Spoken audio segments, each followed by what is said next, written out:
So I look at you, basically. Good afternoon, Mrs. Arams. Would you please tell us your full name and spell it? Edith Arams, Edith Arams. And your maiden name? Edith Knoll, Knoll, pronounced Knoll in this country. Yeah. What is your date of birth? November 15th, 1927. How old does that make you now? 70. What is the name of the town and the country where you were born? I was born in Germany, in the city of Duisburg. What is the closest big town? Well, I was just born there. We actually lived near Essen, in a smaller town called Bottrop. Would you spell that? Bottrop. What was your father's name? His name was Markus Knoll, called Max. His Hebrew name was Sul Mordko. But where was he born? He was born in Poland. He was born in Hawrylówka in Poland. What was his occupation? He was a businessman. He was trained in men's clothing in Vienna, and then he moved to Germany. And your mother's name? Regina Hillman, Hillman. What was her occupation? She started out as a housewife, but then joined my father in the business and became a very good businesswoman. Were there any other children in the family? No, I was an only child.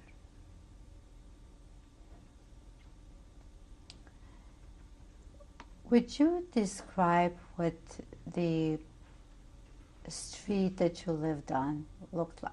Yes. Would you like to know the name and number of the street? Yes, I remember it. It's 35 Essener Straße. It was on the way to Essen. We took a trolley car to Essen. And my father really loved the country. So he found a ground floor apartment with a wonderful garden, and I see it still because I guess I've also still photographs of it, where he could rent a piece of land and grow vegetables. And he did this. He got up every morning at 5 o'clock, and he would do this. And we had wonderful strawberries and vegetables and cucumbers. And this is this was his relaxation. Did your windows face the front of the street? No, they faced both the front and the back. What did you see if you looked out the front window? It was really just a street. But when I looked out the back, it was this beautiful garden, which had wonderful flowers and a swing and all the things that a little girl would like to have. What kind of a street was it? I imagine... What was on the street? Were there shops? Were there other private homes? No, it was private. But we really lived at the edge of town because he wanted this garden and this little piece of land. And there was, right next to us, I imagine you would call him now a gentleman farmer, because there was a big cornfield. And it was a wonderful place, because we lived in a town, so to speak, within a few minutes from the middle of town, and yet we lived in the country, and that's what he wanted. Who were your neighbors? Well, the neighbor, the landlord lived above us, and the neighbors were priests who lived in a row of brownstone houses. And I could connect one thing to it when there were, of course, came a time when we weren't allowed to speak to people who were not who were Germans. My father, at 5 in the morning, would be able to speak to these priests who would say their morning prayers at 5 in the morning. And so that contact remained. Were they allowed to speak to you?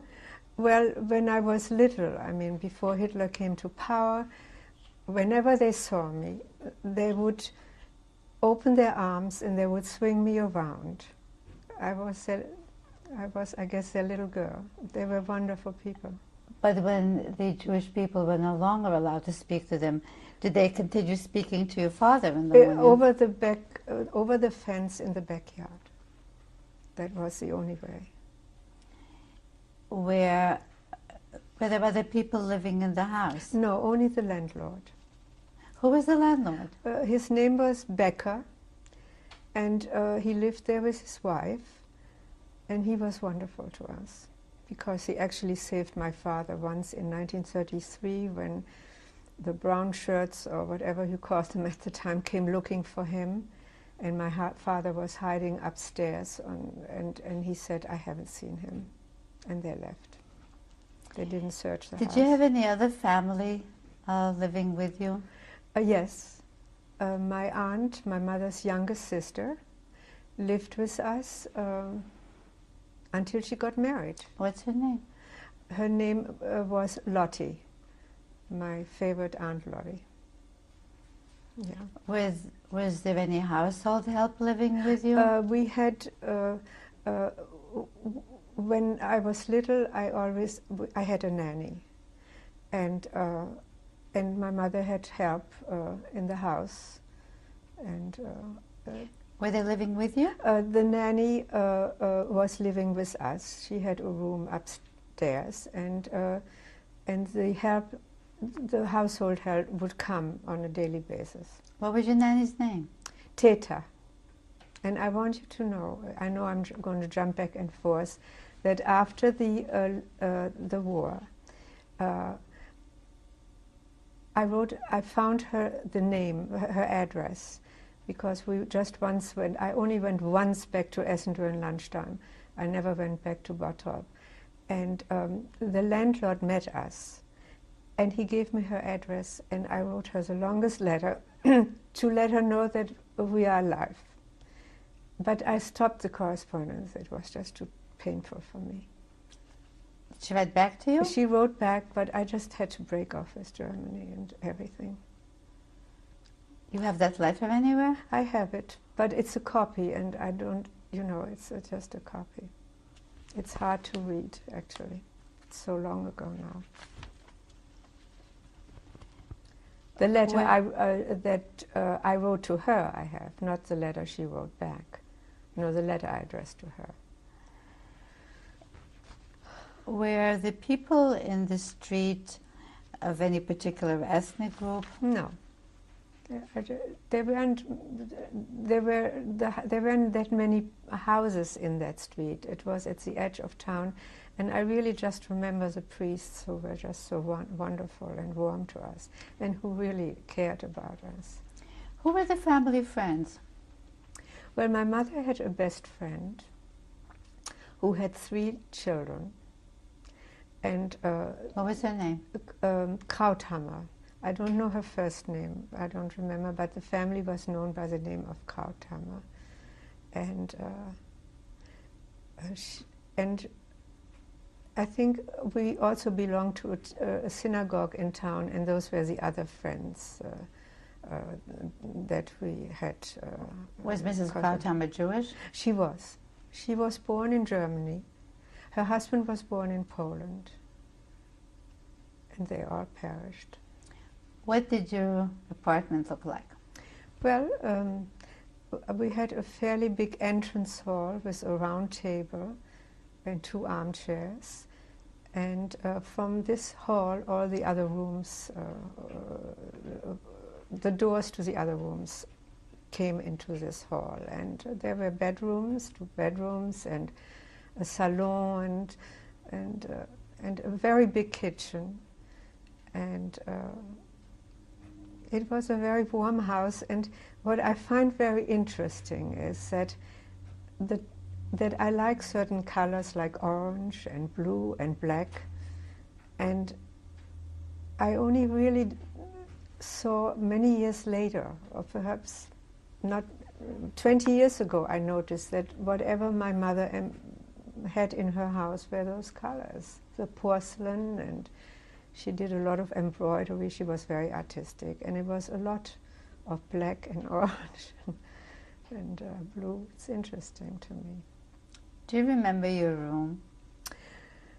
I don't remember it 100%. I know I had a bed and probably a dresser, and I don't really remember it too well. I remember I had one picture in it. It was a tiny painting of a sailboat, and the sails had a patch in it, just on water. And I used to copy this all the time, and now it's hanging in my son's house in California because he liked it so much. Did you like drawing? I love drawing. I love drawing, and I like to paint with watercolors, and I just enjoyed that very much there. I loved drawing, and I loved singing. Now, drawing I could do in my own house, but singing, when my mother was advised to have me take singing lessons, I remember how my mother took me to a private house, and supposedly a teacher was living there, and there already was a sign in the window saying, "Jews not wanted." When was that? That must have been in 1934, 35. To be specific, my Hebrew teacher told my mother to let me have singing lessons. And what kind of holidays can you recall celebrating at home? Well, first of all, we had a kosher home.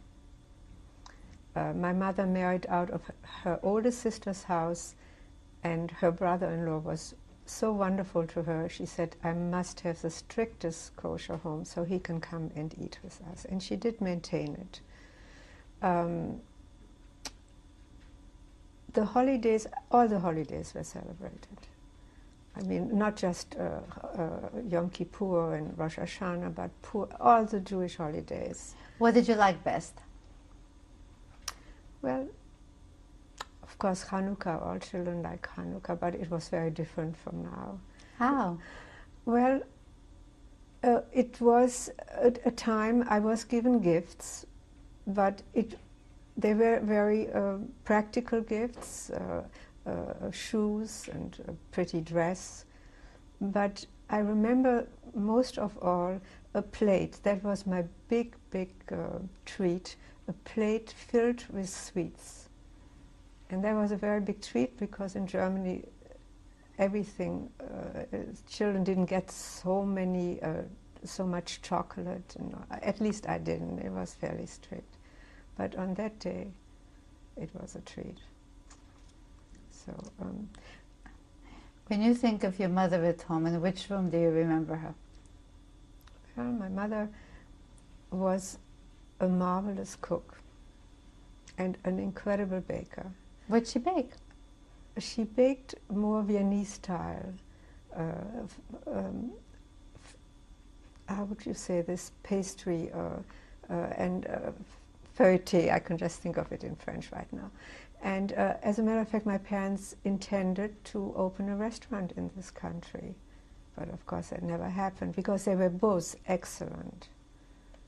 And I wanted to just say something about my father, that every Sunday was Father's Day, for me personally. And my mother would go to her sisters. They didn't live too far away from each other, but she would go every Sunday and spend the day with her sisters.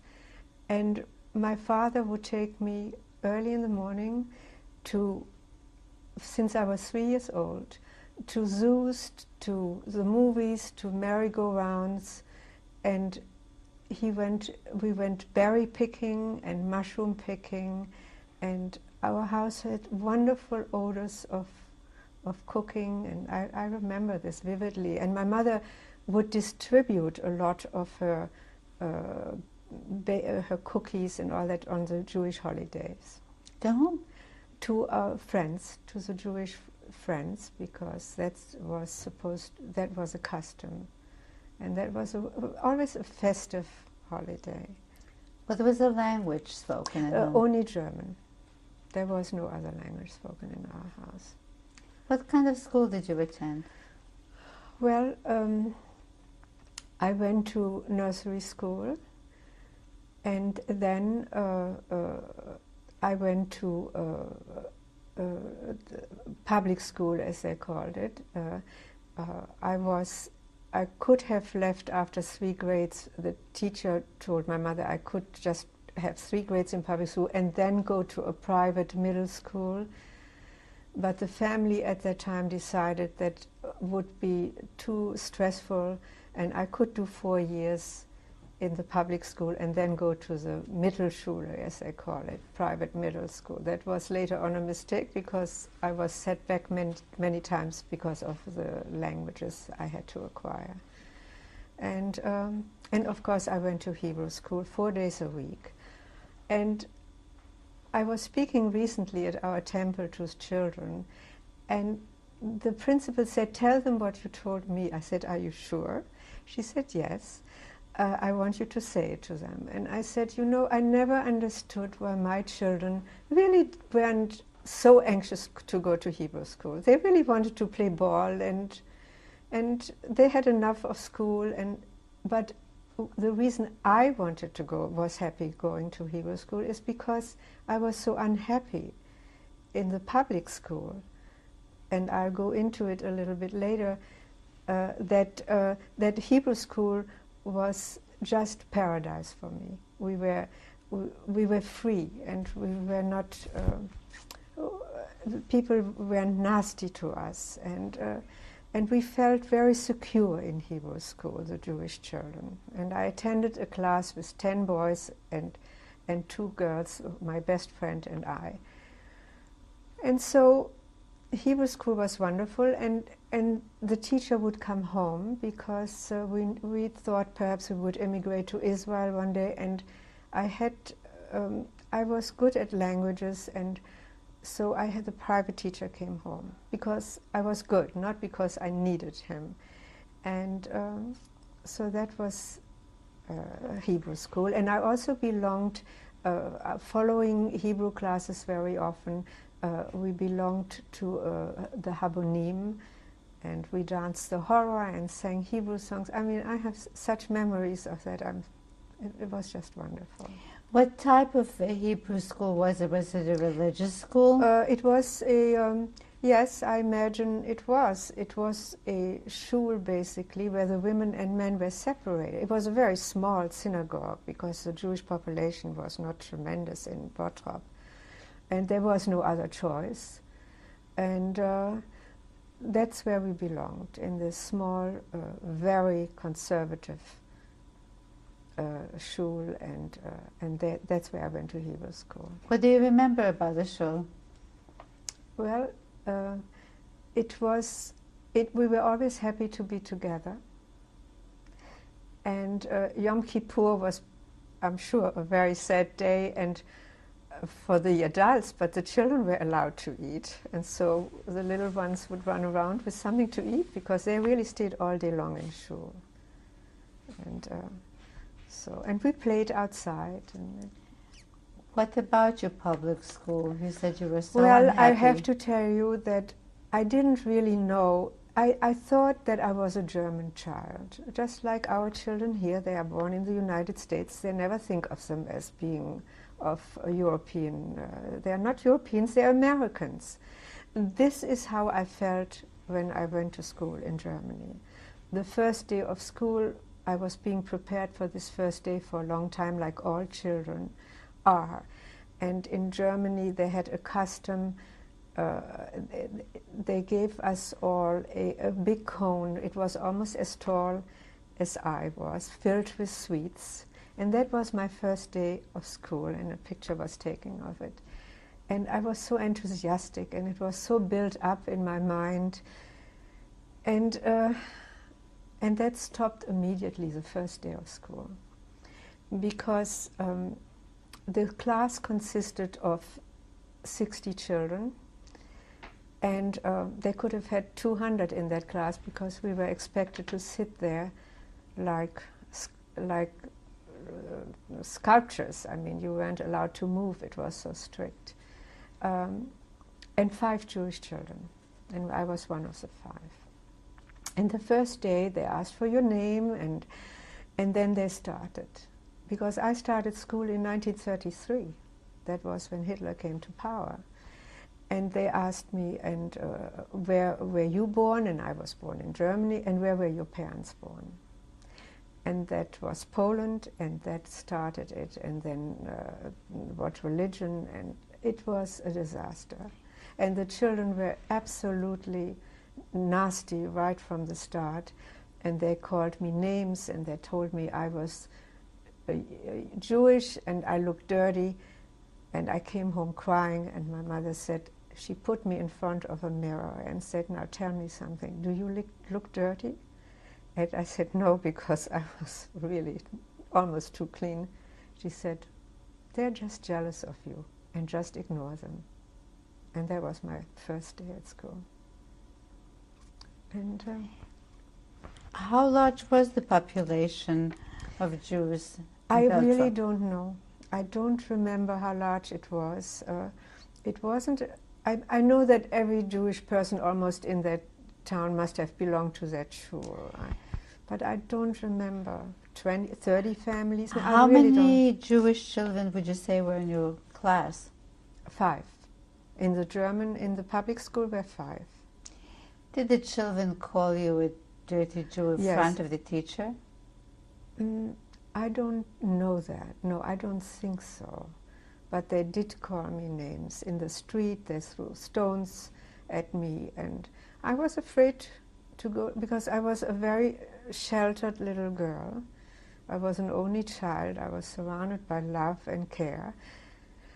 And I was afraid. I was afraid to go to school, but my mother said, you have to go by yourself. You can't just, you have to go. How about the teacher? What did the teacher treat you like? Well, the teacher treated me quite nicely. She treated me nicely, I would say. I remember that my mother, I guess it was a teacher's conference or whatever it was, she said, I'm sorry to say, but the Jewish children or your daughter, they are really the best in our class. And she had regrets about it. But after a while, she allowed her daughter to play with me because she approved of my family and of us. And then later on, of course, she couldn't greet me anymore in the street, and she liked me, and she even came to visit me when I was sick. And in the street, for me to realize that she did notice me, she would just smile a little, but she couldn't really stop and say hello. That was the beginning of really. How old were you? Well, I left when I was almost 10, so I was 5 and I was in the middle of my. I was in 5th grade. How did you react to that? I was not happy, but my mother, I guess, tried to build me up, and she tried to make me feel strong. And if I felt insulted, tell them, you're just jealous of me. But it was a strict environment where they were very strict with the German children. I mean, this was, they were very strict. I remember on a very cold day during recess, a few children sort of went into one of the classrooms. They had a coal stove, I think, heated by coal anyway, and we tried to warm ourselves up, which was really not allowed. Recess was recess, cold, never mind, cold, you just were not allowed there. And so we all had to stand in a row with her hands stretched out, and the teacher passed by with this very thin stick and hit the fingertips with it. These were German children, and I happened to have been there. So it was a very it was a strict environment. And you know, many things were expected from me by my parents. I had my table manners and to greet people and to, I mean, I had to have good manners. Do you remember, were you old enough to understand your parents speaking about Hitler when he came to power? Well, in 1933, when they were looking for him, I really didn't realize, I really didn't know anything before. I led a protected life between my nanny and the kindergarten, I mean, nursery. But did you hear them speak about it? Not at that stage. I think I don't remember that at that stage. But I certainly was aware that things were not good, because I had a terrible time at school. And then after 4th grade, I went into this middle school, and where was that located? Also in the town. How did you get there? I had to walk. It was in walking distance, but not too close. And this gentleman farmer had 2 German shepherds, and I had to pass by there I was a very fearful little girl, very. It was my nature. What was that school like? The middle school, you mean? Well, we started English from day 1. And the minute we walked into the classroom, there was a piece of paper on our desk, and something was said to us in English, and there again my mother was told that I should take private lessons, and we thought perhaps we would immigrate to the United States, so I had 2 private lessons, English and Hebrew. Were there any celebrations you remember at home? Yes, a very important one was always my childhood, my birthday during my childhood. And all the aunts would come, and uncles and friends and children. There would be 35 people there, 40, and it was festive and warm and wonderful. And what were you wearing? Well, I tell you, my mother was really very artistic, and she did a lot of embroidery. And when I look at my photographs of my childhood, they were all embroidered dresses, and she was so talented, and many dresses. Usually a woman would come and for a week or 2 and into the house every day, and she would sew clothes for us before we went away on vacation, and that I remember. We would go to children's resorts, Bad Kreuznach or Bad Rotenfelde, and it was very healthy because there was iodine in the air, and I had to take inhalations. I mean, there was so much going on with this. And did you go away frequently? Yes, every year my mother and I, my father would come perhaps for 2 weeks, but he would come for 3-day weekends, and yes, we would go away every year for 6 weeks. Did your nanny come with you? No, no. That was a time. I guess she was off, and that's what we did. Well, what about your birthday celebrations? What did they serve? Well, my mother, of course, baked, and I can't tell you exactly the food that was served, but it was fabulous, and it was a custom in Germany, perhaps maybe in our own house, that I wasn't just given toys and clothing, but that I was being, in case for later on, I was giving beautiful dishes that my mother put away for me, and ceramic dishes, and it was. Was it like a trousseau?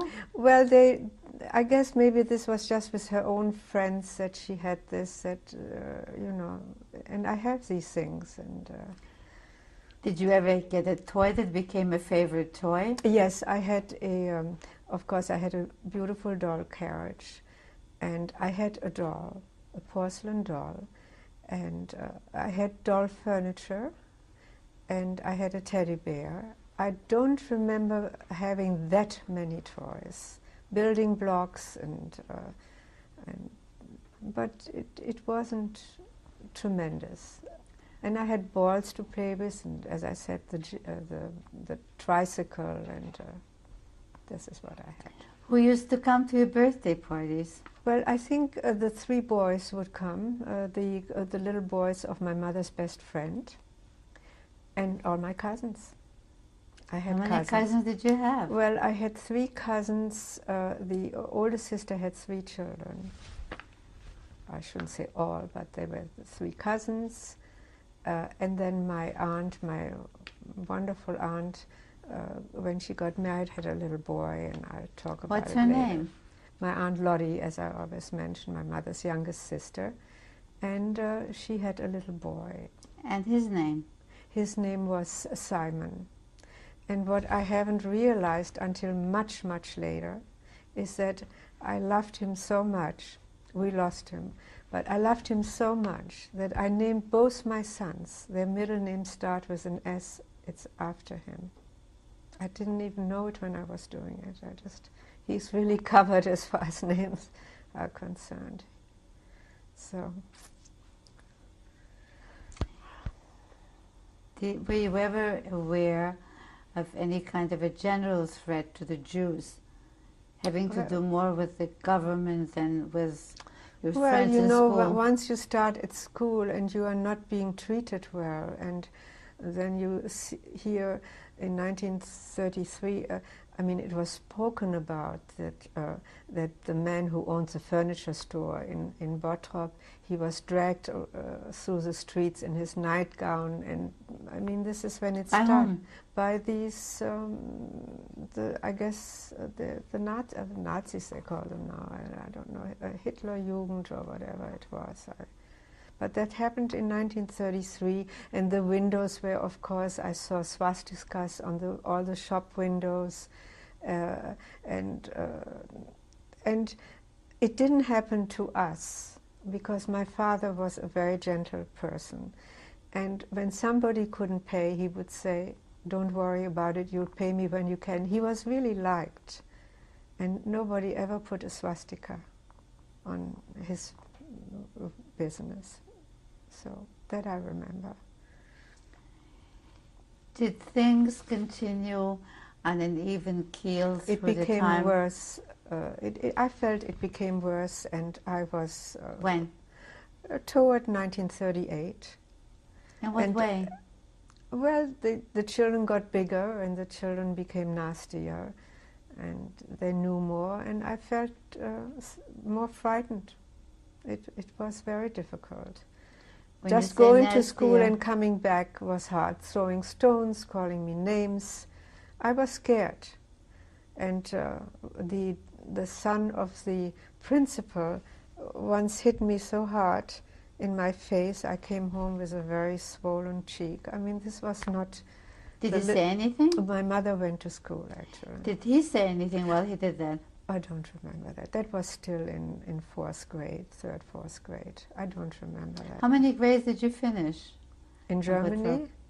In Bottrop, well, 4 grades and part of the 5th.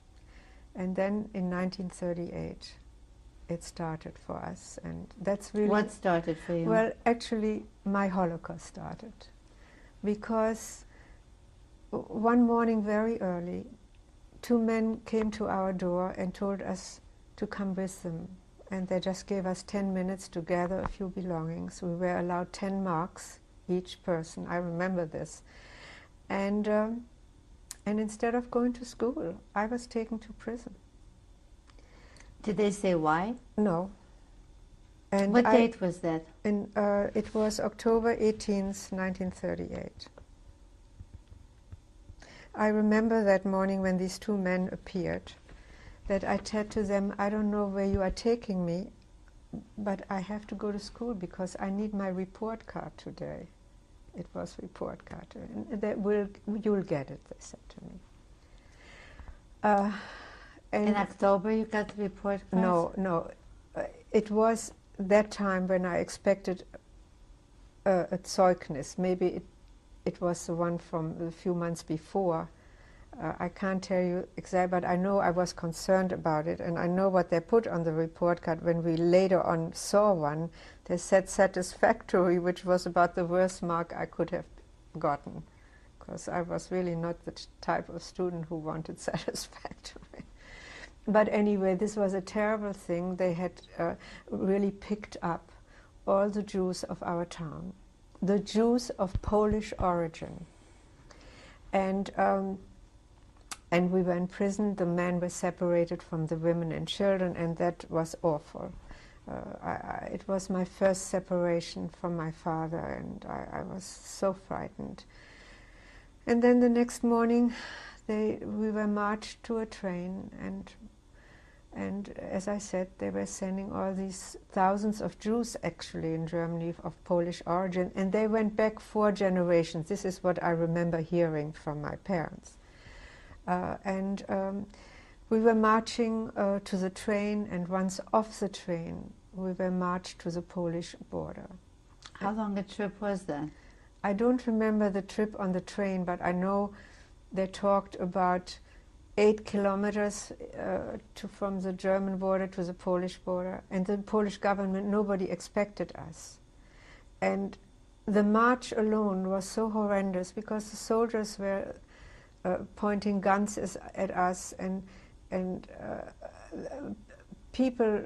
A man was walking in pajamas. It was cold, and he seemed to have lost his mind, and people were starting to throw away belongings, and children got lost. We lost an aunt, my father's aunt. It was horrendous. What did you take with you? Well, the bare minimum. Like really, just a little underwear. I'm sorry, I'm rubbing my eye, but I have something there. The underwear, some warm clothing.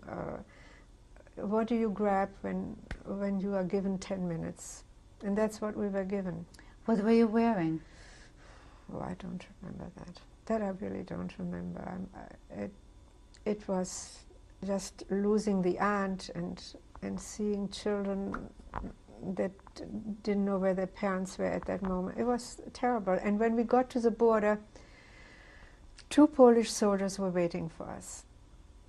And the way I remembered it, all we could find was one barn. And there were hundreds of people going to this barn and filled with hay. And people shouting, "Don't smoke, or we shall all go up in flames." I really remember this. And a woman gave birth to twins. It was so scary. And did you see her give birth? No, but I heard the screaming. And I said to my mother, I grew up in no time. I mean, this, it didn't take long. Also, once I started school, I was given responsibility. My mother wanted me to be independent and go to the store for her, and so all these things that I didn't like doing at the time. So I grew up in no time. But I said to my mother, how come? What's going on? And she wanted to toughen me up and said, this is life. I once asked a cousin here, did she say that? She said, yes, my mother used to say that to me too. And I never asked the question, how come again? And I wasn't even 10 years old at that time. In November, I was going to be 10. So I really had my birthday in November in Poland. What was the name of the border town? Spongin or Sponzi, I don't know how to pronounce it. It was very fortunate. I had an uncle in Katowice, and it is possible that my father was able to reach him in some way. I don't know, but I don't know what happened, but we boarded a train and we got out of Spongin that same night or maybe the next morning. It was the first and last train. That's how I remember it. We went to Katowice, and we were not allowed to stay there. It was too close to the German border. It would have been wonderful. My uncle lived very nicely in Katowice. And we had to go to Poznan. And we couldn't leave Poznan. That was something that was assigned to us, a city. and the Joint Distribution Committee took care of us. First we ended up, our first day was in a hospital, and I remember sharing, all these things are coming back, one room with another family of, we were 3 and they were 5, with a sheet in the middle. And then slowly, slowly we were absorbed by Jewish families in Poznan. My father didn't stay with my mother and with me. There was not enough room.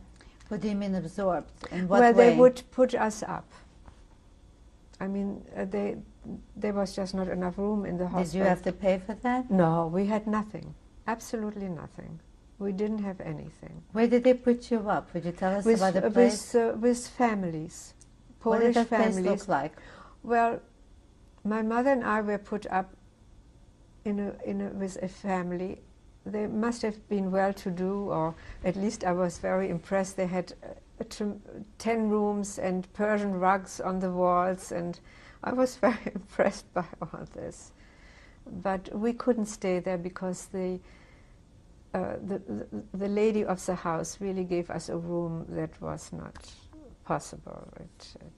He was a wheat merchant, and they had samples there, and it was not good. I can't even talk about it. And we were removed there and were placed someplace else after that. My father was placed with a lovely couple, and one day the lady asked him, am I giving you enough for breakfast? It seems to be eaten so quickly. What he really did is put it in his pocket and bring it to us. You did not get enough food? No, not enough breakfast. Lunch and dinner was served to us in a big hall run by this Joint Distribution Committee. And I remember the Jews, the Litvaks, from Lithuania, I guess it is, right? Litvak, I don't know. They were wonderful because they had experienced terrible things before us.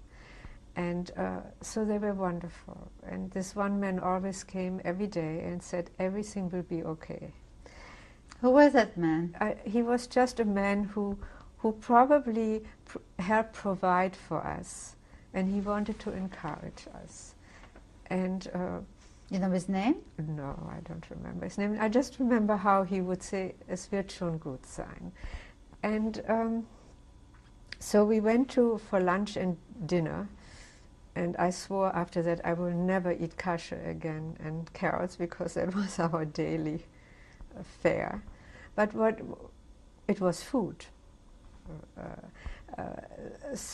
But what really was terribly upsetting was that we really were in such danger in Poznan. We couldn't walk the streets, and a police escort would take my mother and me home to this room in this people's apartment to protect you from home. From the students.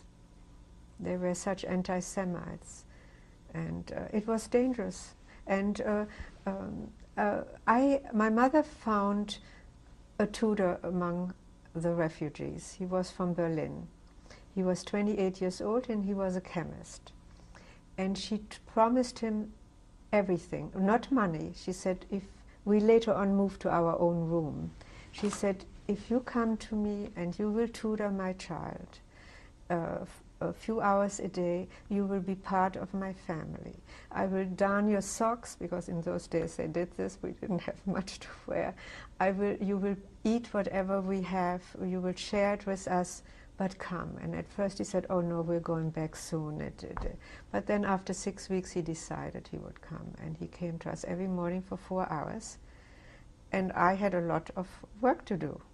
So I had him, but I will go back to him after that, but what I wanted to bring out is that he was placed with a family, and they had a German shepherd. And what he enjoyed tremendously is to walk around the street in the dark with the German shepherd, and nobody would go close to him.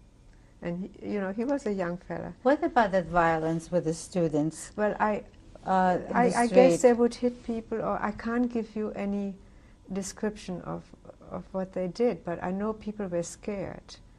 And there was a danger there. I heard about it, but anyway, this man came every morning to us, and then my mother found an English a person who knew English, and so he gave me. They were young people. Our parents were young. They were 40 and 42, and he gave me English lessons. I went to Hebrew school. I was a very busy child, she was very practical. What about the language? Well, we were not allowed to go to school in Poland, to start with. And the but language... what about the Polish Jews? They didn't speak German. No. Well, it was... many of them probably spoke Yiddish. And I started, of course, understanding Yiddish when you have been to Poland and Belgium. I mean, out of Germany, one could learn Yiddish. But what they also did, the Jewish community, is that they started training the parents. Ort would give them skills, new skills, and they started preparing them for a different future. Were there many refugees where you were? There were many, but I don't know the number. I really don't know.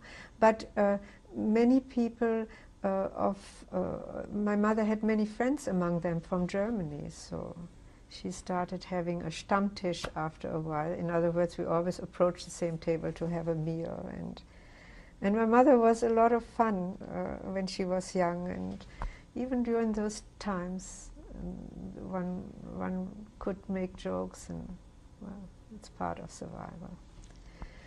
And after 9 months, my father was given permission to go to Germany to look into his business, because they had put a commissar into the business.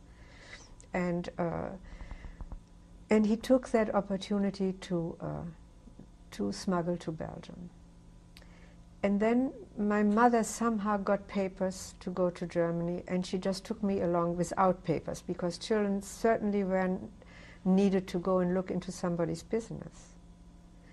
And she took me and sort of got me across the border.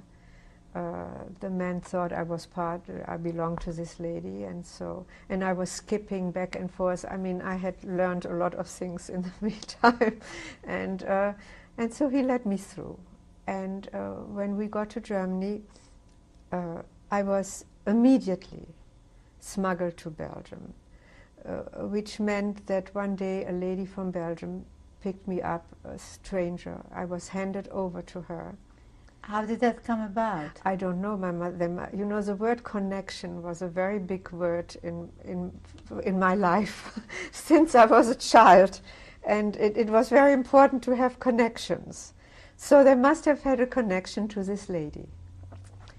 And she had a child of my, a little girl, but the photograph of her child was not in her passport. It was only written that the child and the birth and what have you. And she came one morning and she picked me up, and my mother just, when I think about it... At what point did you cross the border? Where? Well, this was 9 months later. I think it was Aachen. I can't swear to it, but I know we took a trolley car. Whatever was close to Belgium, to Antwerp, from Germany to Antwerp. So you went back to Germany? Yes, I went back from Poland with my mother to Germany. Could you do that? Did they let you? Yeah, as I said, they would... my mother had... there were no papers for me available, but she just took me, and I skipped back and forth, and I went. And then you went to Aachen? Well, then this lady took me by trolley car to Belgium. Alone? Alone. I didn't know her, and what she did actually is, since I didn't speak French and I didn't speak Flemish, she put a tremendous scarf around my head. Only my eyes were showing. And she maintained that I had just had a tonsillectomy and therefore couldn't speak. Because by then I was 11, almost 11. What was her name? It was Edith Knoll. And Her name, I don't know that I don't remember. But I wasn't allowed to speak, so this burden was taken away from me by saying I had a tonsillectomy and the scarf, and nobody really... Do you remember leaving your mother to go with her? I don't remember that 100%. You know, there are these moments where you just do it. There are no questions asked. You're told, and I wasn't prepared too much for it because I would have been probably so scared. To what extent were you prepared? I think I was just handed over to her. Without any notice? No, I was only in Germany for a day or two. And did your mother say, you have to go now? No, this lady came, she said, you are going with this lady, and you're going to Daddy. That she must have said. She must have said that, you're going to be with your father. So that probably helped. And did you?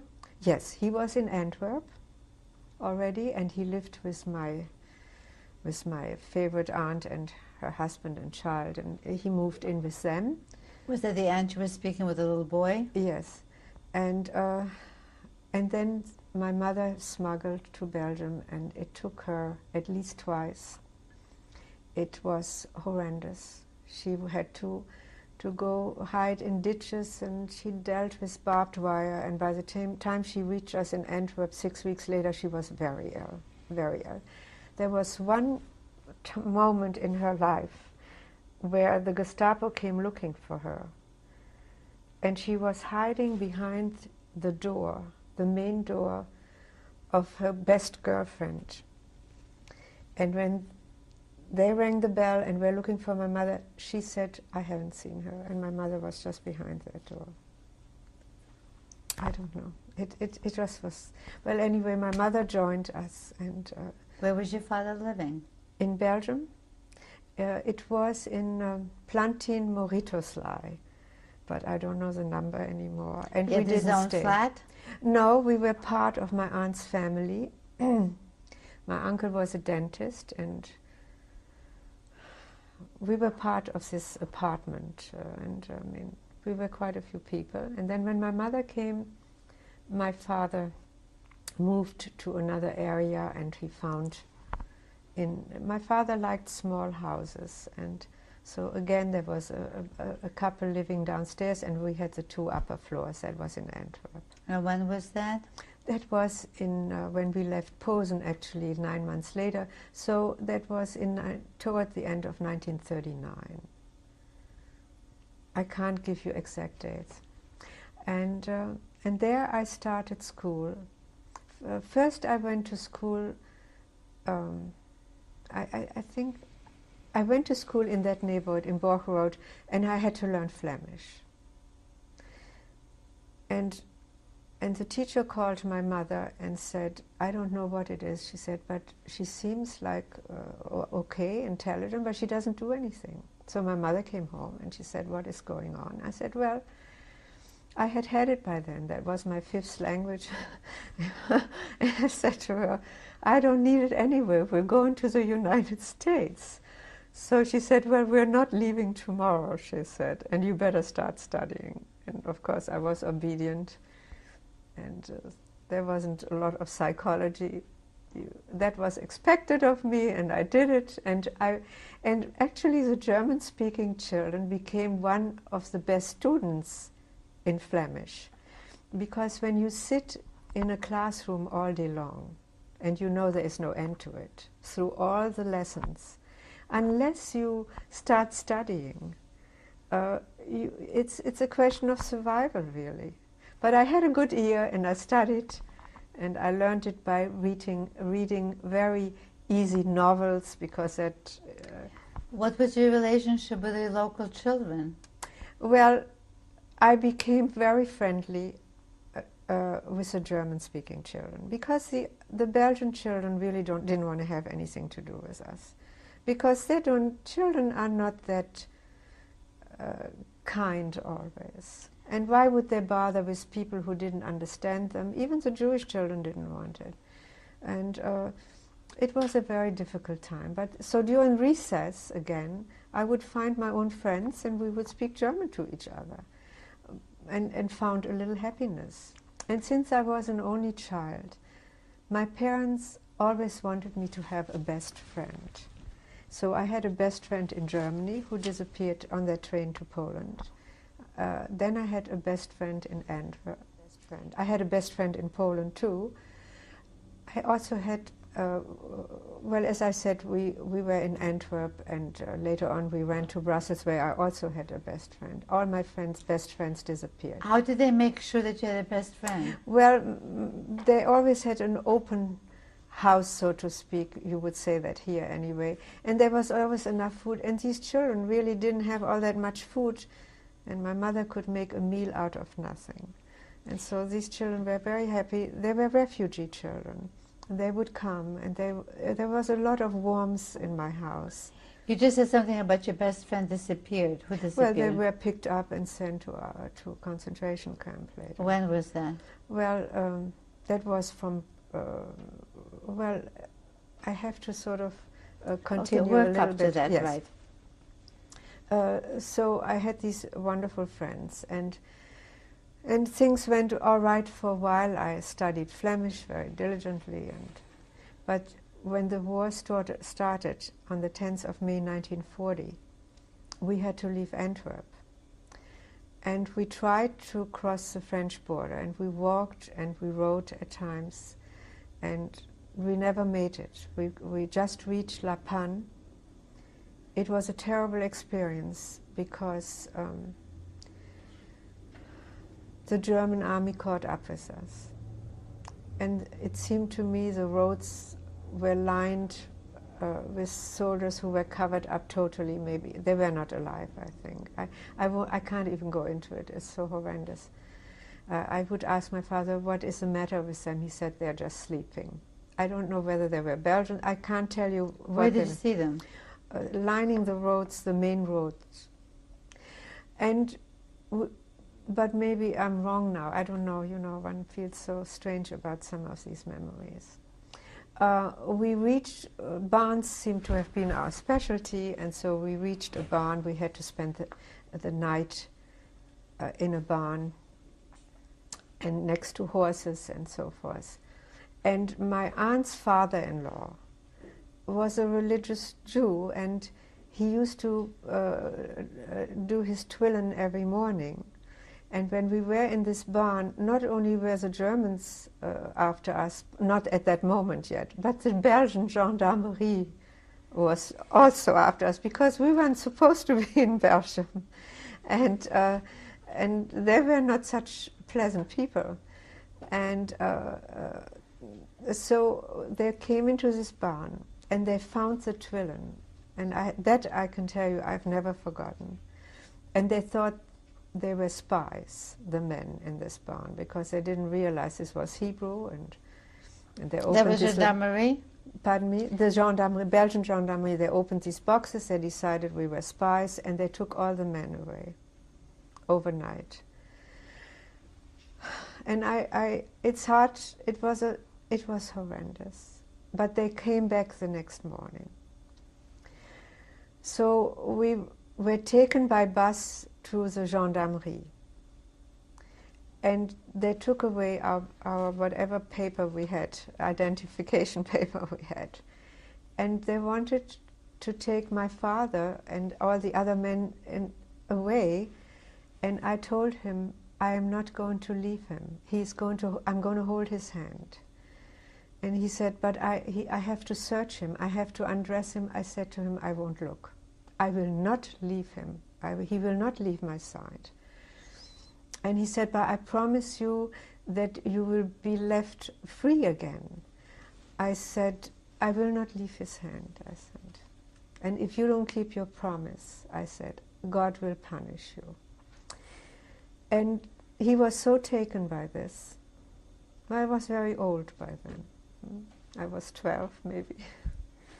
And I don't know why I was given these thoughts, but I was probably very dramatic, and I needed it. And he put us, everybody that was taken from Zwan, back on the bus, and we did get the identification papers, because I knew by then that was a question. It was a very serious thing when your identity papers were taken away. And he actually even waved to us. We were never able to cross the border. The French didn't let us in. We stayed in a hotel in La Panne, and not right away. First we stayed on the beach, And I managed to have a sore throat. I always had sore throats, and my mother had to buy a glass of water in a private house because I had a high temperature. And then, as I said, the Germans occupied, I mean, they caught up with us, and we had to start walking back.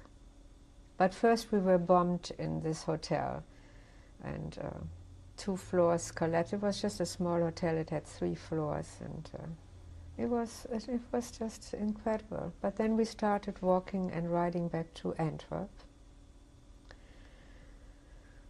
and where we stayed. And I think I finished 1 year in Antwerp at school. And I don't know the exact date, but then things became very rough in Antwerp for the Jews. And one morning, my parents and my uncle and my aunt and these families really kept close. They were close, very close. We went to Brussels, and there was an apartment. They rented an apartment. It had 5 rooms. How was Brussels better? Well, I don't know what happened in Antwerp. Probably things became, as we used to say, hot in Antwerp for the Jews. They felt that tremendous danger. And Brussels was better because things were still calm, maybe. Not for long, but it was calm. And we shared this 5-room apartment with my uncle, aunt, and little cousin, and the father-in-law, and my parents and I. First we had 4 rooms, and then the landlord let us have another one. My uncle was a dentist, and he was not allowed to work in Belgium, but money had to come from somewhere. He was young, he was 38, and the dental office was part of the kitchen. It was a corner in the kitchen. The kitchen became a bedroom for the father-in-law, and one corner was a dental office with a pedal, you know, a drill, a pedal, and we were very clean. We had only one source of water, and that was a little lavabo with cold water and a toilet, and that was it. And the attic was above us, and I think they heated, not I think, they heated with anthracite and coal. And then later on, the landlord gave my uncle his apartment on the 1st floor. He let him have it, and that was a height of luxury, not for long, just for a few months. There was actually a bathroom, and everybody could take a bath comfortably. And I think what really saved us was the cleanliness, because my mother and aunt were very clean. And I was put into a school in Brussels right away. My parents were more interested in French than in Flemish at the time, because you could travel further with it. They were trying to be practical. And I was put into 1st grade for the language with another friend of mine, with 1st graders. And I was actually a 6th grader by then. I mean, I was always put back a year and then advanced as I improved. And for math, they put me into 6th grade. And I always said they should have put me into 6th grade for French and math into 1st, but I mean, I always fine. But anyway, and we became the top students in Flemish among the French-speaking children, because they really didn't feel like learning Flemish. And then the Germans, I don't know exactly, but we were not allowed to continue in this. It was a private school in Brussels. It was a middle school, École Moyenne. Then I wasn't allowed to stay there, and they put me in a public school. And it was French. I mean, it was I think by then it was my 6th language. And I was very unhappy, because I was basically ambitious and I wanted to do well. And I said, my mother would listen to my lessons, and she didn't know a word of French, and I would have to learn every word by heart. It was no matter how long the lesson was, And then she would say to me, "You didn't say this word." And it could be an art, you know, or the or whatever, and I had to learn everything like by heart. And I went to Hebrew school always, and I'm just trying to remember. My father never made really money in Belgium. My uncle didn't work officially, but the refugees became. What did your father do? It was very sad. He was a very well-trained businessman. He went to business school in Vienna, and he had top-notch credentials. He was the head of departments, and then, of course, in Germany he went into his own business. But in Belgium he wasn't allowed to work, and a businessman, what could he do? So in hiding, and not in hiding, but he wasn't allowed to do this, but somehow these people found a way of making some money, and by stuffing cigarettes into boxes, and he was paid pennies for this. And he would always give me an allowance to go to the movie and for ice cream once a week. And I have to tell you that I would go to the movies with my girlfriends, but then I saw a picture of him stuffing these boxes with chocolates or whatever he could put his hands on to make some money, and I would see this and I would not go for ice cream, but I would run home and help him. And then it became very difficult in Brussels. By difficult, I mean we had to wear the star. Do you remember how you first heard about having to wear the star? I imagine the Germans gave these laws, and we were told to have a star on all our clothing. Any other restrictions? After a little while, they did not allow us to. We had a curfew. 8 p.m. we had to be home. I remember how I went to the movies once, and I was, I think, my uncle, and we went home at 8. It was horrendous in the house. They thought we had been arrested. It was a very serious matter. And after a while, the Germans started sending convocations, they used to call them. In other words, they would tell people to come for work. And that was really the beginning. And actually it wasn't for work. What they really wanted is to send us, what they really were going to do with us is to send us to a concentration camp. There was no work. But young people did not know it at first. And the youngest people, I mean, beautiful young people, they thought they would save their parents by going, or you hear so many stories. And we had a connection again. And this man came to our families, and he said he had a good connection to smugglers. They were very successful, and they would get us out of the country. I don't know, we were hoping to get through France, to Switzerland, anywhere, but stay in Belgium. And what he really did, this man, is that he sold us for very little money to the Gestapo. Who was this man? He was a connection. Do you know his name? No, I don't know his name. Do you know anything about him? I only know that he got paid for this. But do you know who he was? Was he Jewish? Was he a Belgian? Did he have a name? He was really Jewish. I didn't want to say it, but he was. It's hard for me to say that. Very hard. And he sold us, and... how did you find out he sold you? Oh, I tell you. He sold us. We didn't know it right. Well, we paid him to start with.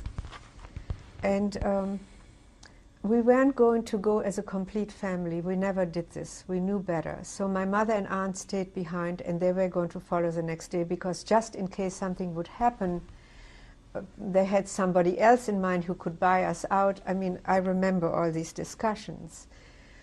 And so my father went with me, and my uncle and my little cousin, without a star on our clothing. It meant death if we had been caught. We went at 5 in the morning to the train station, and there were 2 individuals waiting for us. We thought they were smugglers, and they were the Gestapo. And they took us on the train, and we were all somehow ended up in one compartment. We thought they were smugglers, you have to understand.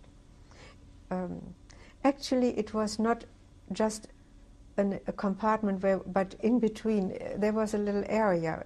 If I could describe a European train to you, when you first get on the train, there was room for it. We were like 10 people.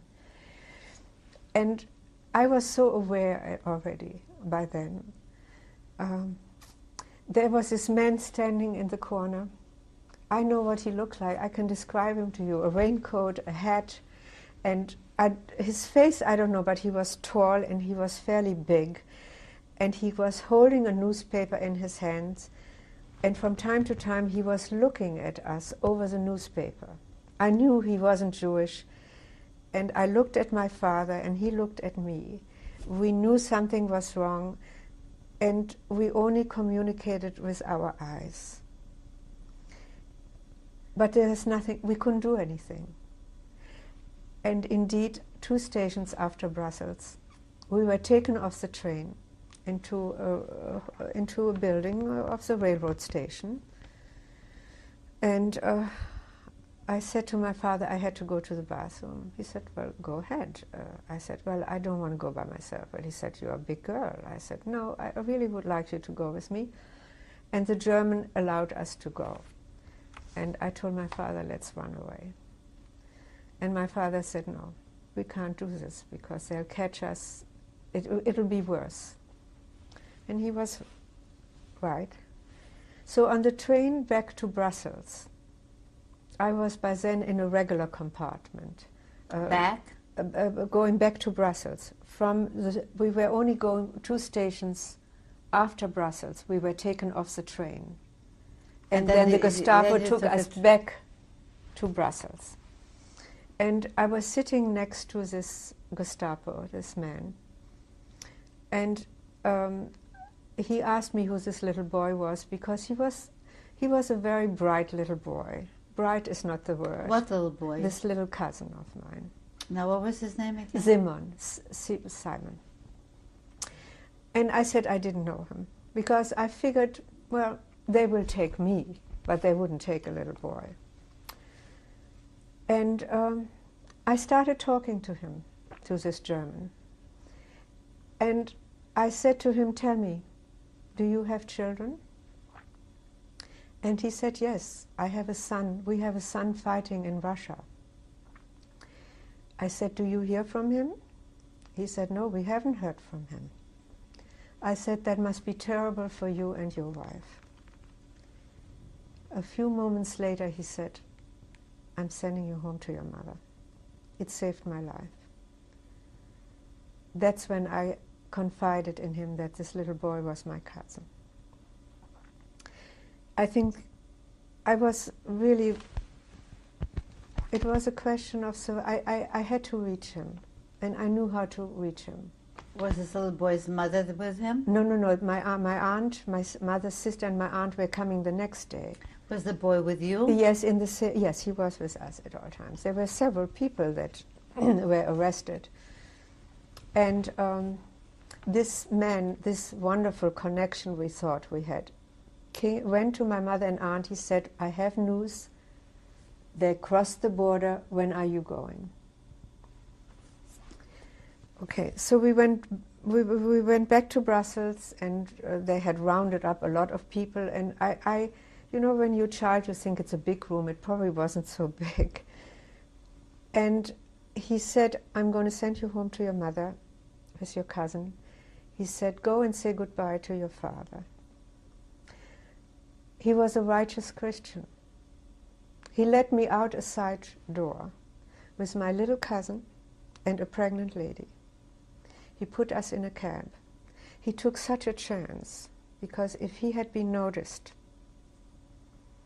that would have been the end for him. So he saved these lives. Do you remember saying goodbye to your father? I went to my father and I stood in front of him.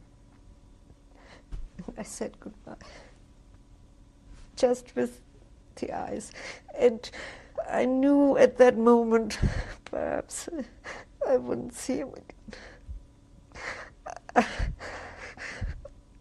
I had so much practice already with separations. But I did manage to say to the German, "Why don't you give me a few children along?" And he said to me, "And what would you do with them?" I said, "I somehow would take care of them." But of course he just took care of this lady, my cousin and myself. And I don't have to tell you what happened when we disembarked from this taxi. My mother and my aunt knew that something had happened to the man. And my aunt already had this in Germany. After we were deported to Poland, my uncle was in Oranienburg. But what did you know as a little girl about what they might be doing with these people? I didn't know exactly except that I knew that my uncle had been in a concentration camp for 6 weeks, and he got out of it because his brother in Holland had sent him a visa. This was right in 1938, 39. Kristallnacht. Where had he been? He was in Oranienburg. I imagine it was Kristallnacht. I'm not sure anymore. I don't know that too well, and I don't like to say things unless I'm sure. And it was just terrible, and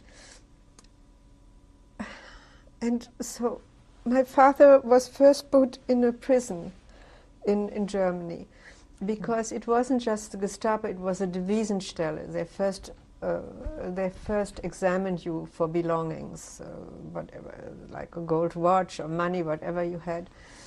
And so since they didn't find anything so easily on him, he was first placed in a prison, in a Belgian prison, but run by the Germans, of course. And I have this letter that I'll show you later, his last letter. And he stayed there for 2 weeks. And when I speak about the letter, Did you know where he was? Yes, he was there, and he wrote this letter, and he was asking he hadn't heard from us, and he was asking for food, and you know I'm a big eater, and he wasn't. And for cigarettes, he was a tremendous smoker. He was cold, and 5 of us are together, and one of them got a package, and maybe you can inquire how this is being done. And of course my mother had gone to the prison and brought a package, and the guard said, "If you come again, we'll take you in." He never got the package. What date was that when he was imprisoned? Well, I imagine it was toward the end. It was in August, towards the end of August, I think. August of what year? Oh, in 1942. And then he was transported to this transit camp in Belgium, to Malines, and they called it Mechelen. And he sent one postcard to us, and he said, "Don't send Edith to Uncle Max, because you know he's not a good person, and he won't be nice. And this is one postcard for her." I mean, it was all in a double language. I got so used to these things, because if somebody sent a wonderful letter, they would sign it Pinkapur, which means just the opposite. And the Germans didn't know what Pinkapur was, but... So it was Uncle Max? Uncle Max, yes. He's not a nice uncle. I never really liked him, and don't send her to him. But who was that? I mean, what did it mean? It meant that we should disappear. And how did you know? Was that a code you made up before? no, but How did you know this to disappear? We couldn't stay when my father didn't come home. But what did the word Uncle Max mean to Well, you? my father's name was Max, and so I'm sorry, I have to be a little more specific. My mother, one usually doesn't say it, but when my mother heard of the first loss in Germany of her nephew, she immediately had an eczema. And I really do believe in destiny and in this sentence that everything is written. And as terrible as a disease as it was, she never got rid of it because it came because of nerves. She went to a Belgian dermatologist who had tried before our smuggling experience to save my father by giving him some kind of a pill, and he became he started having jaundice, and he thought that would save the people. People tried all kinds of things. But anyway, my mother went to this dermatologist, and he was ready to hide us. He would take me into his family. He had many children, and he felt, I think his wife was from Spain. She had dark hair and the same complexion actually as I had, and brown eyes, and he would say, he felt I wouldn't be detected. But my mother said no, no more separations. And so he placed us in Brussels in a hospital run by a convent in the middle of Brussels, and we were living there as patients. But after 6 weeks, Mother Superior came to us and said, the Gestapo is getting sick too. It's too dangerous, she said. A few questions about the hospital. Were you staying in the patient room? Yes. Did you wear your civilian clothing? Yes. Or patients out? No, no. I don't know, we were somehow wearing, I don't know why that worked so well, but people didn't realize. Maybe they didn't realize we stayed over or whatever. During the day, I think I was wearing regular clothes, but I don't remember. What about the food? Did you eat in The your food rooms? was, yes, the food was outstanding because it was a private hospital, and it was really an expensive hospital. I mean, but we really had marvelous food that we had. The question I was asking about the food in the hospital, in what manner was it presented? Did they bring it on a tray like to... Absolutely. It was presented like to a regular patient. And perhaps the person who was family attending to the patient or keeping company. It was a private room, and like in this country, in a private room, you can have company. I imagine that's how it was done. Did the staff know what this was all about? I don't think so. I think the nuns, I mean, there were civilian people working there, and the nuns, who, by the way, are wonderful, wonderful nurses. The nuns knew about it. Maybe not all. I mean, it was kept fairly confidential. And who was there with you at the hospital? My mother and my aunt. Which aunt? The same aunt, Lottie, Aunt Lottie, my mother's younger sister. But one day, Mother... Were you concerned that the staff might betray you? I don't, not at that moment. Maybe the staff really didn't. I really don't remember that too well. They probably didn't. Some nuns, of course, knew it because they were attending to the patients in a different role than the civilian people. But one day, Mother Superior said, you can't stay here any longer, and I'm going to put you with my friend in a convent, in a village. The name of the village was Le Saint-Pierre. Where was that? It was not far from Brussels. I have to tell you that we again had to leave early in the morning and take a trolley car to this convent without a star and scared. And the walk to the trolley car was not that close. And I was so scared constantly. I was afraid if somebody looked at me and would detect that I was Jewish and would denounce me. And it was a horrendous trip, and I thought it took forever. Later on, I went with my husband many times to that convent, and it just took not a long time, 15, 20 minutes, that's how I remember it now, but for me it was eternity. And when we got to the door and we were ushered into Mother Superior's office, she put her arms around us. She was a very big woman, this I remember, to me anyway, and we felt safe for a little while. And she was an incredible woman. She was running a boarding school for girls through 8th grade, and as she later on added for us, the instruction became much higher, through 9th grade. I mean, it was added on, improvised, because the Belgian children really went to this boarding school for 8 grades. It was a pensionnat. She was hiding 28 Jewish children, 10 Jewish adults, British parachutists, resistance fighters, and she was, of course, one herself, and weapons. I thought the building was, it was a big building, but it was incredible.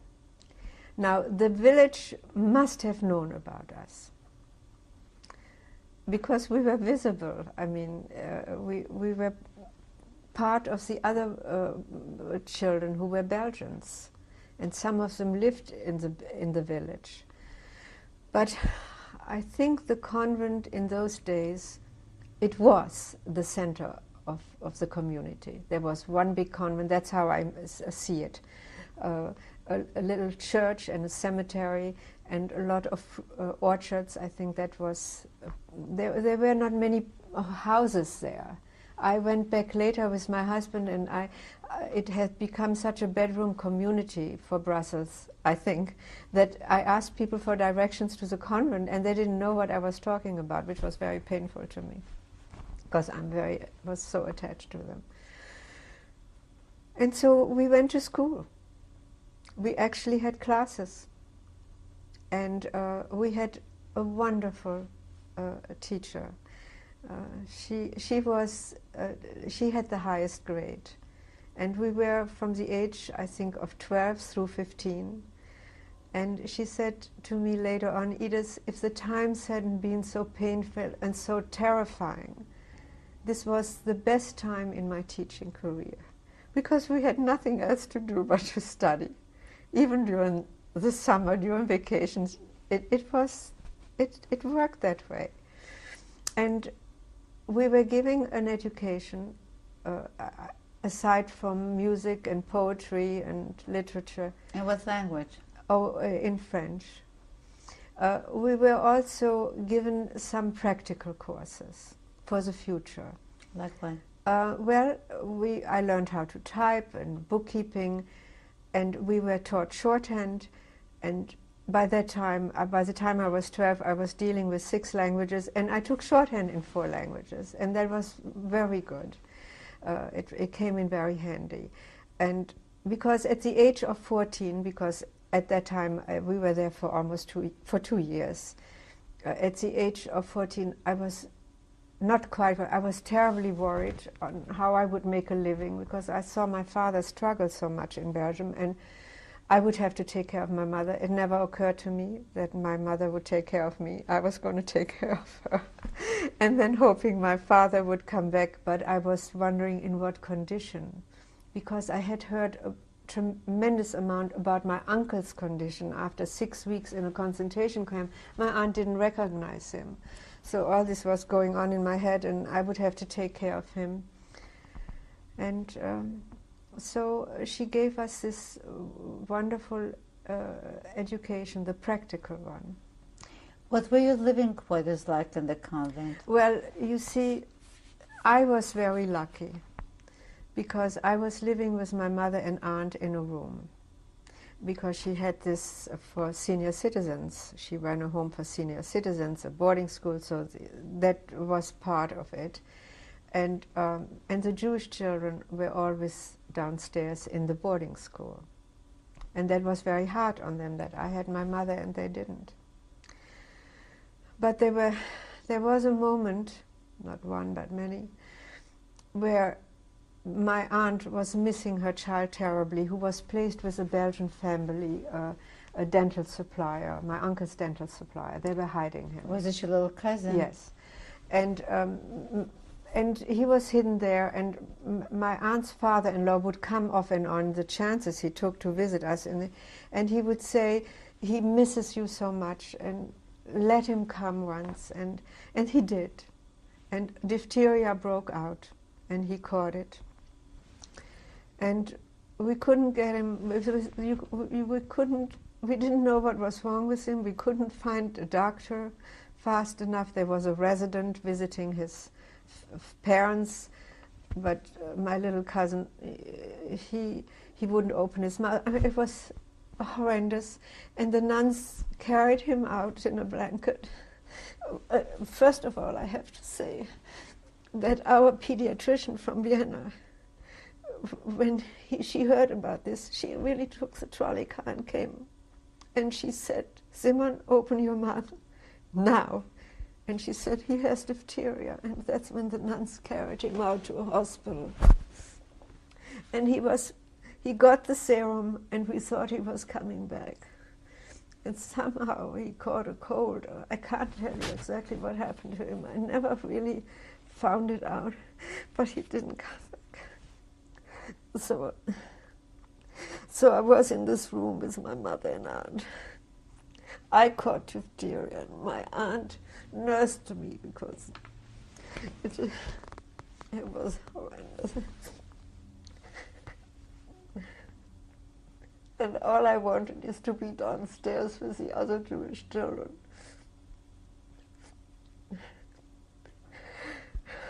Such a drama. So I feel that the people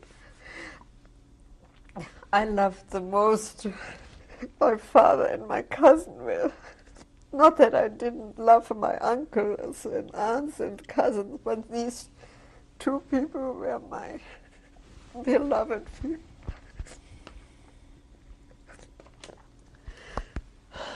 So we lived in this convent, and one day the Germans came. Not the Gestapo, but the German army. Because a glove was found in the fields and they were looking for British parachutists. These parachutists never stayed long. That was a transit for them, because this was a woman's convent. But they would put the nuns' clothes on them, and then the habit on them, and then they were being transferred to a monastery or something. They never stayed long. What about the other people? Did you eat together with the nuns? No, we ate in our room. Where did they keep the other 10 they adults? They were part, the 28 children were, 27 plus me, they were kept in the boarding school. And the adults? And the adults were kept in the home for residents, for older residents. She also was managing a poor house. The woman was. What was her name? I can't think of it now. What did you call her? I think it was Mère or Reverend Moyer. I just am so emotional. I really don't know. But we addressed her as probably Mère or Reverend Moyer. I would have to ask my friends. But a sister, the nun who taught us. And really, in other words, you call her Reverend Mother? Probably, or Mère, ma mère. I can't tell you 100%. I'm much too emotional now. These were my really, there were so many bad moments, but these are really, I can't. So anyway, the Germans came looking for a parachutist, and the nuns came looking for us. And they took the children out from the convent, and they took them for a walk through the village, like it was, and we were hiding behind bushes, and all day long. I don't know where the children went, whether they kept on walking or then they also were hiding. I was with the adults. You know, when you are with adults all the time, you want to be with your friends, but that wasn't the time. So the Germans stayed all day, and they didn't find anything. They didn't find weapons. The nuns took them around in circles. They didn't find parachutists. They didn't find anybody. But when the nuns called us, first of all, the German left. He left his coat in the office of the Reverend Mother. She was kept in her office, and he told her, "I'm coming back tomorrow morning and pick up my coat." That was his signal to her. He must have known that something wasn't 100%, and he gave her this signal. And I remember this, because she came to us and said, "This is what he said, and you cannot stay."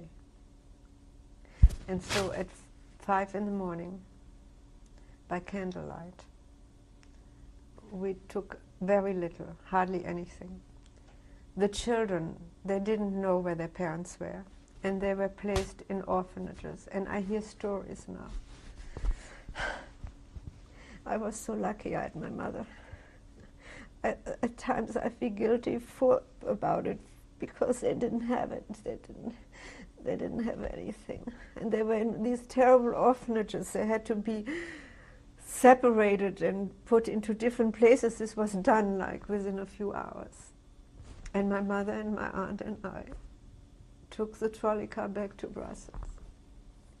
And when we rang the doorbell, where? In the hospital, we didn't know where to go. We saw the Reverend Mother, and she said, "I couldn't turn away a dog." I've never forgotten that sentence. And I said, I couldn't turn away a dog. She said, "So how could I turn you away?" And so she put us within the convent, not in the hospital. And she put us inside the convent, and no civilian person was ever allowed in there. And she gave us a room that was used by the nuns when they became ill. Nobody knew about us this time, except the nuns in the kitchen. There was a direct staircase from this room into the kitchen. And so we were fed this way, and my mother also, and I and my aunt could help cleaning vegetables and become useful. And we stayed behind these doors in great fear. When the nuns would ask the Reverend Mother, "Who is in this room?" and she would say, they were like children, you know. This was the mother, and they were the children, and "Don't ask me," and they didn't ask. How long did you stay 6 at the weeks. convent first? Before you came here? In the convent, the first convent, the hospital? No, the convent. For 2 years, for almost 2 years. Until what date? I would say until about 6 weeks before the liberation, which took place, I think, on September 4th or 4th, September 4th, 1944. And we stayed there for 6 weeks in the convent in Brussels, until the liberation of Belgium. And so the first time you stayed in the convent for 7 years? weeks. No, in the hospital for 7 weeks in Brussels. Then we stayed for almost 2 years in the convent until 6 weeks before the liberation. That brings you to about July? I would say that, yes. Yeah. Of what year? 1942. Yes, that was 1944. I'm sorry, 1944. And one priest came to see us a few times a week, and he would give us encouragement, and he would say, it's almost over, and he would talk to us about the Normandy battle, and he really encouraged us. And where did he come to you? To visit us in our room in this convent, in this room that was used for the nuns when they became sick. He knew about us, and those nuns in the kitchen, and of course the Reverend Mother. Do you know his name? No. No. You know what? I don't think one exchanged too many names in those days. So what did he say to you? My name, by the way, was changed when I was in the convent at the school. I was given a Flemish name. It was Edith Mertens, M-E-R-T-E-N-S. It was a Flemish name because they felt if the Germans or anybody, I had an accent. I have an accent in every language but in German. I mean, it really, it's annoying, but that's what has happened. And I also wanted to say to you, there were some good moments too. For instance, well, our nun, Sister Helen, was a marvel. And she would point out the sun to the children, and she was our mother. I mean, I didn't need it. I had my mother, but the other children needed so badly. And she was so she had a lot of wisdom. Really, she really did. And she knew an answer and to all the questions, and she was so incredible. We all loved her. Were there any religious instructions? Yes, in absolutely. The convent? Yes. Could you tell us about I just it? wanted to say one thing to you. One of the nuns became ill, Sister Cecile, and she was the English teacher. I don't know how she dared teach English during the war. The Germans didn't want English, they wanted German. And she became ill, and because I really spoke English quite well by that time, she asked me to replace her. And I taught my grade and a grade below. And then she never gave up, she never took her job back, she just left it up to me. How long did you do that? I did it for, certainly for a year.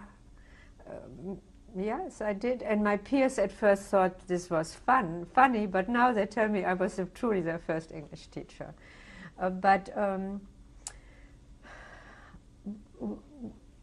priest came and encouraged us, and then we were liberated indeed 6 weeks later. If I may say something about the liberation. I would like to go back for a moment about the religious instructions. Yes, in they the had convent. religious, absolutely. Would you tell us about it? Well, there was religious, there were prayers before Mass and after Mass. Maybe I'm exaggerating, but that is how I felt. What kind of prayers? Well, to the Virgin Mary, and I won't go into this because I'm not, it's a long time ago, but there were prayers, there were, you know, there were prayers, morning, noon and night. How comfortable were you with that? Because I had a lot of religious instruction already by that time, and because I had my mother and my aunts there, it was easier for me than for the children. But the children were very receptive because they had nothing else. And were you receptive? No, I had a hard time with it. In what way? Because I really believed in what I had been taught, and I wasn't alone. You have to know when children are alone, and there were little children from 1st grade through 8th, and no mommy and no daddy, you know, and the Catholic religion is very picturesque. I mean, you could relate to it. There were statues, and this was this, and this was that, and they also had these picture cards, and the children started But how believing. were you feeling? I was feeling that one of the priests tried to change my mind, and I said to him, if he would give me a chance and first learn more about my own religion, because I was certainly learning a lot about the Catholic religion, if he could just be patient with me. I said, that would be wonderful for me, and he did this. But you know, it was easier for me. I have a lot of guilt feelings because of these Jewish children, that I had it easier because of my mother and aunt. Of course, after my cousin died, it was not easier. And all these girls remember my little cousin. They all remembered him. And you were with your grieving aunt? Oh, and me, myself, and my mother. It was it was just a tragedy. Yeah. So shortly after our stay in this hospital in Brussels, the liberation came. He always promised us the liberation, and it came. How? I have to talk about it because it was a wonderful day. I mean, the British came first, and we ran out into the streets. The nuns ran out, and we were hugging everybody, and the nuns were hugging the soldiers, and we were hugging each other. It was an explosion. But it took me a while. It took me a couple of months at least to walk normally, because I always was afraid when I heard footsteps. I thought somebody was coming to arrest me. And where were you? In the convent, in the clinic, in the hospital. What do you remember visually? What did you see? Well, we ran into the street and hugging everybody, and how did you first hear about it? Oh, the nuns. I mean, the moment, you know, the first of all, we knew about the Normandy battle, but the last Germans left. We certainly knew about it because everybody started running in and telling us we are free. It is. What was going on in the street? People were dancing in the street. The soldiers, they were received like in a paradise. I mean, people were so grateful. It was such an unbelievable feeling after all these years of running and hiding, and that was so wonderful. And so I speak a lot at schools because I feel I have a mission, and I feel I owe it to my father. Because I never accepted that people would disappear. I never accepted it. Sorry. And the Mother Superior kept us in this hospital for 6 months. We had nothing. We had nothing. We couldn't even go back to the apartment. We had no money. Nothing at all, just what we were wearing, and so she kept us. And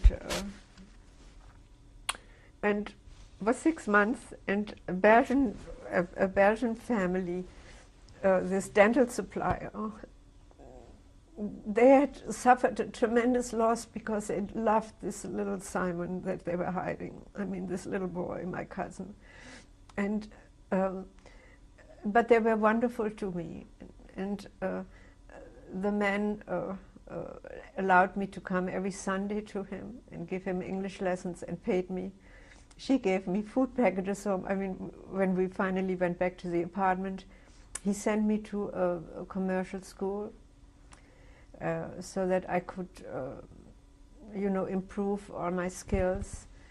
And I did this for about, I don't know, 6 months to a year, and then I had to find work, and I had to support my mother. My aunt found a job, and my mother, I supported. She kept house, and my aunt and I supported her. How old were you at the time?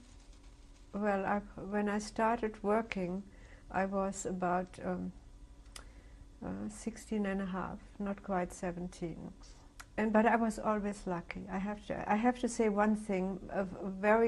One of our friends, my convent friends, would go twice a week to a house in Brussels because the people who came back after a while from the camps would go to this house. I mean, it was like a, and I would bring to them a passport picture of my father and hide his hair and ask them if they had seen him. But of course, the passport picture did not show a person who had suffered God knows what. I mean, he was still, you know, his physical condition was good. Nobody had seen him. But why did you hide his hair? Because I felt the people had their head shaven in the concentration camp. Maybe that would help them to identify my father. What made you think they might identify him? I was hoping. I wanted to hear something. And I just hope he didn't live too long, since he didn't come back. And so I worked first for a Jewish organization.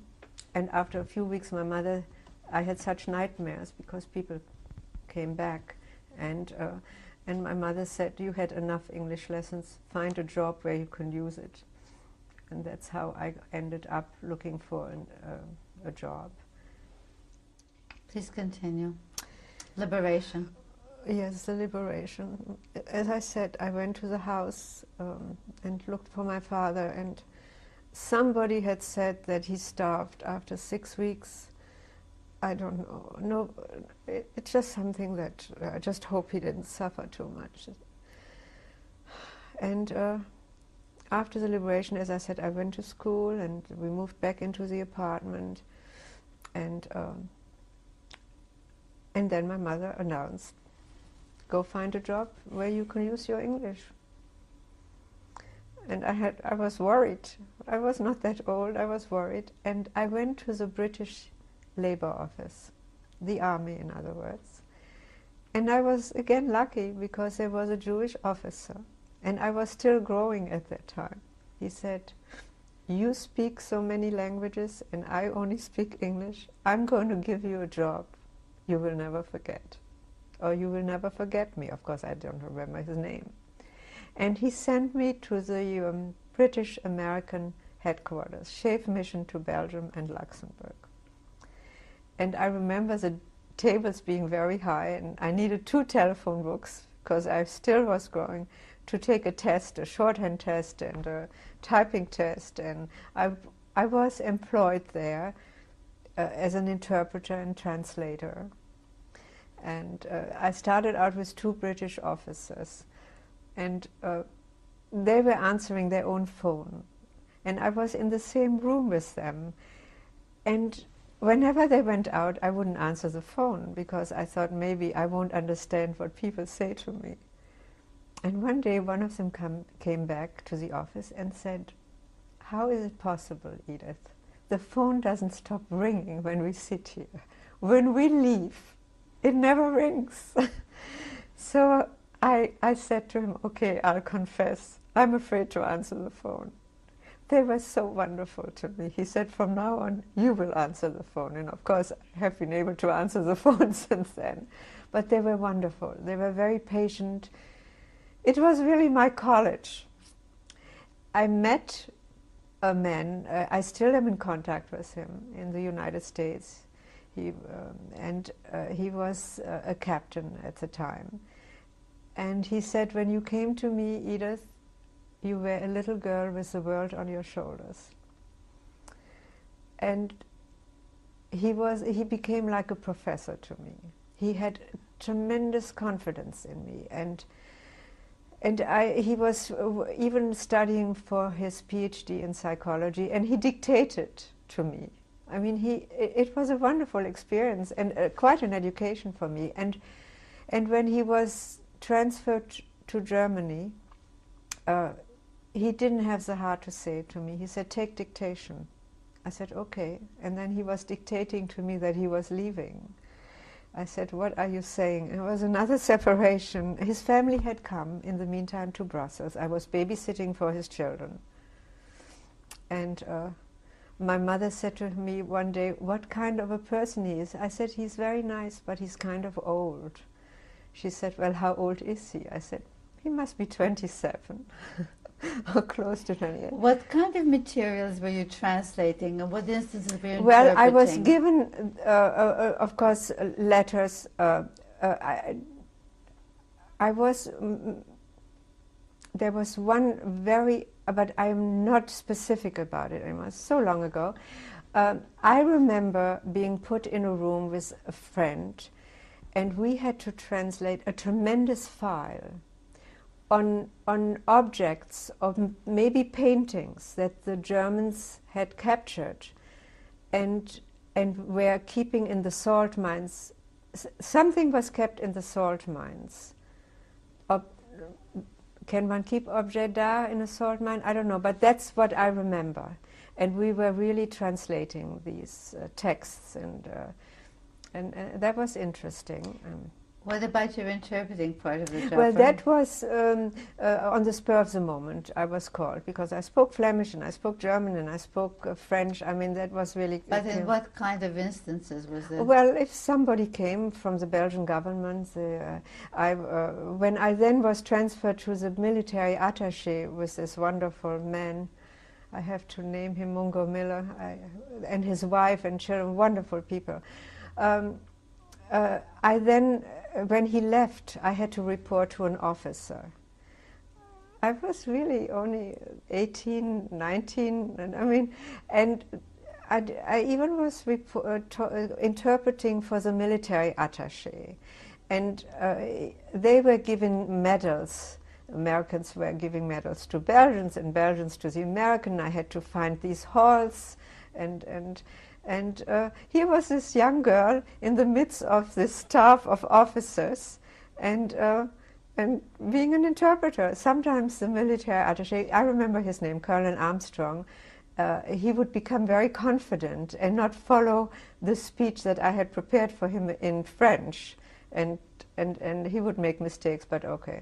And then after that, when he left Mungo Miller, he transferred me to the American embassy, and it was a gift from heaven.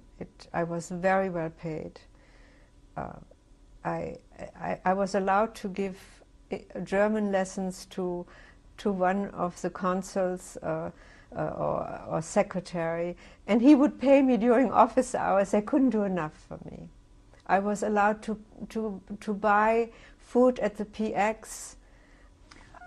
I want to tell you something. I had provided my whole neighborhood with butter and cocoa and coffee at times. They couldn't do enough. I think they were so happy to see me alive. And I was allowed after a while, because these people were in the Foreign Service.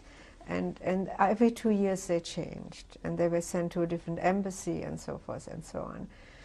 And at the last job I held there, Mr. Little, who was really not little, asked me to establish the commercial department at the embassy, to establish his filing system and to speak to Belgian businessmen and to...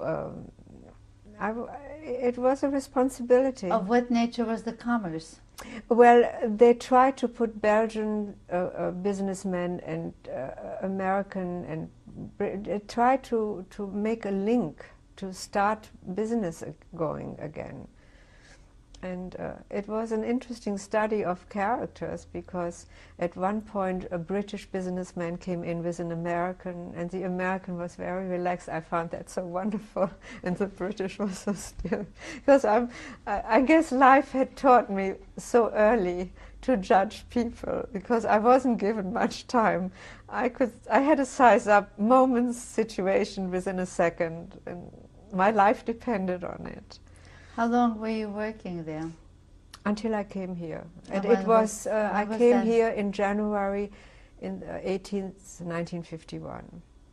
And I had absolutely no trouble getting a visa, because they had a tremendous file on me. Working for the embassy meant that I had to be trusted. They knew everything I did in my life in Brussels. Not that it was so exciting, but I knew it. Why the United States?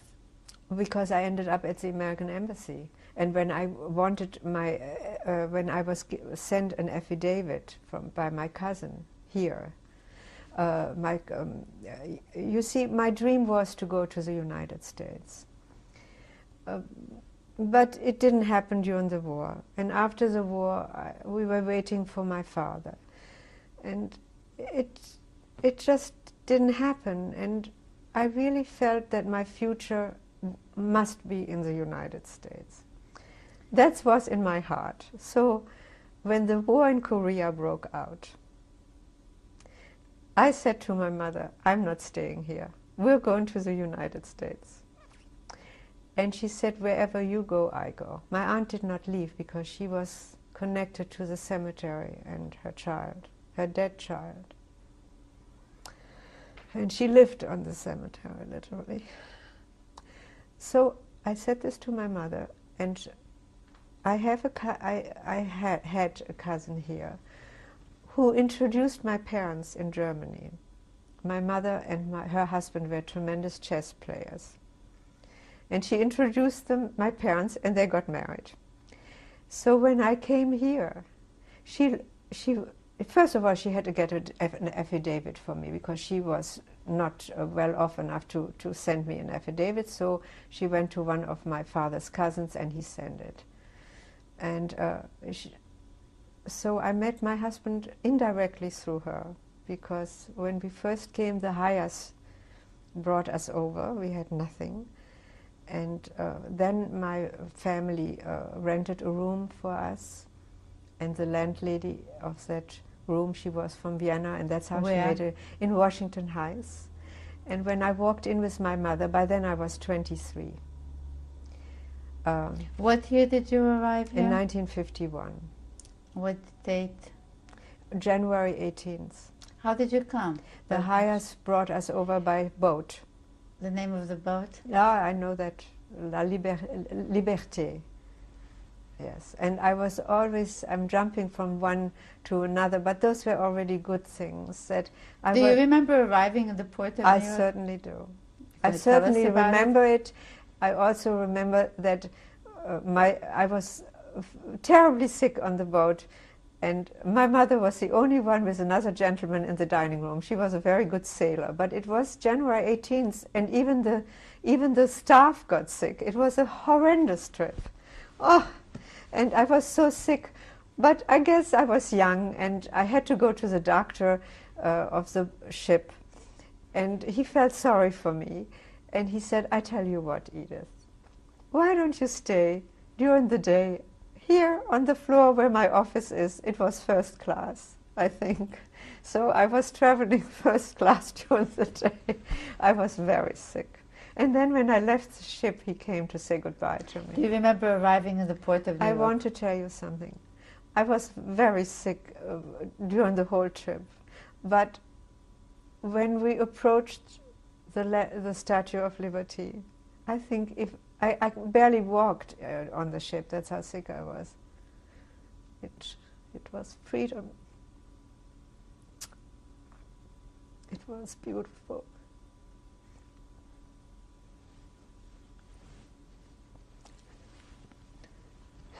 I felt that this country really had given me a chance to start life over. That's how I felt. I'm very grateful. I'm grateful every single day.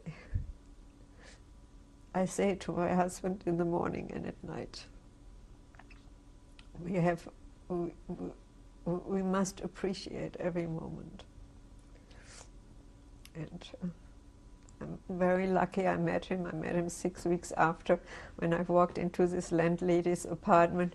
The minute I put my suitcase down, or maybe it wasn't quite down, she said to my mother, not to me, I'll marry your daughter off.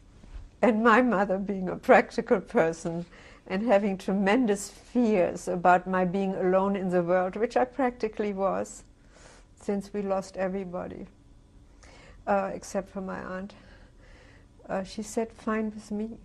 And I said, I don't need any help. But her son-in-law worked with him, And he didn't want to introduce us. He was worried about the friendship, but his wife came to see her mother, and he said, tomorrow I'm calling him. And we met. And when I made his 60th birthday in this house, I said, I was never one for making toasts. That was my first toast.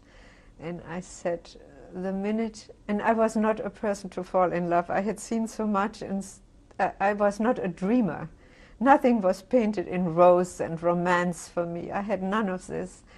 But when he walked out of the elevator, I said to my friends at this party, I said, he was a definite possibility. I liked him right away. And we went out right away, and it was very nice. Could you tell us his name? His name is Frank. He's a very gentle person. And you know, it is really only as we talk more about the Holocaust, I think after the first reunion of the Hidden Child Foundation, ADL, where I work, whenever I'm in New York, unless I go on a trip, I go there, because it has been the first place in my life where I was accepted by everybody and felt the warmth. I was never accepted in any school before that, not in Germany, not in Poland. I didn't go to school, not in Belgium. I always felt I wasn't, which was true. I didn't speak the language, and I felt they called people like us vous autres, you the others.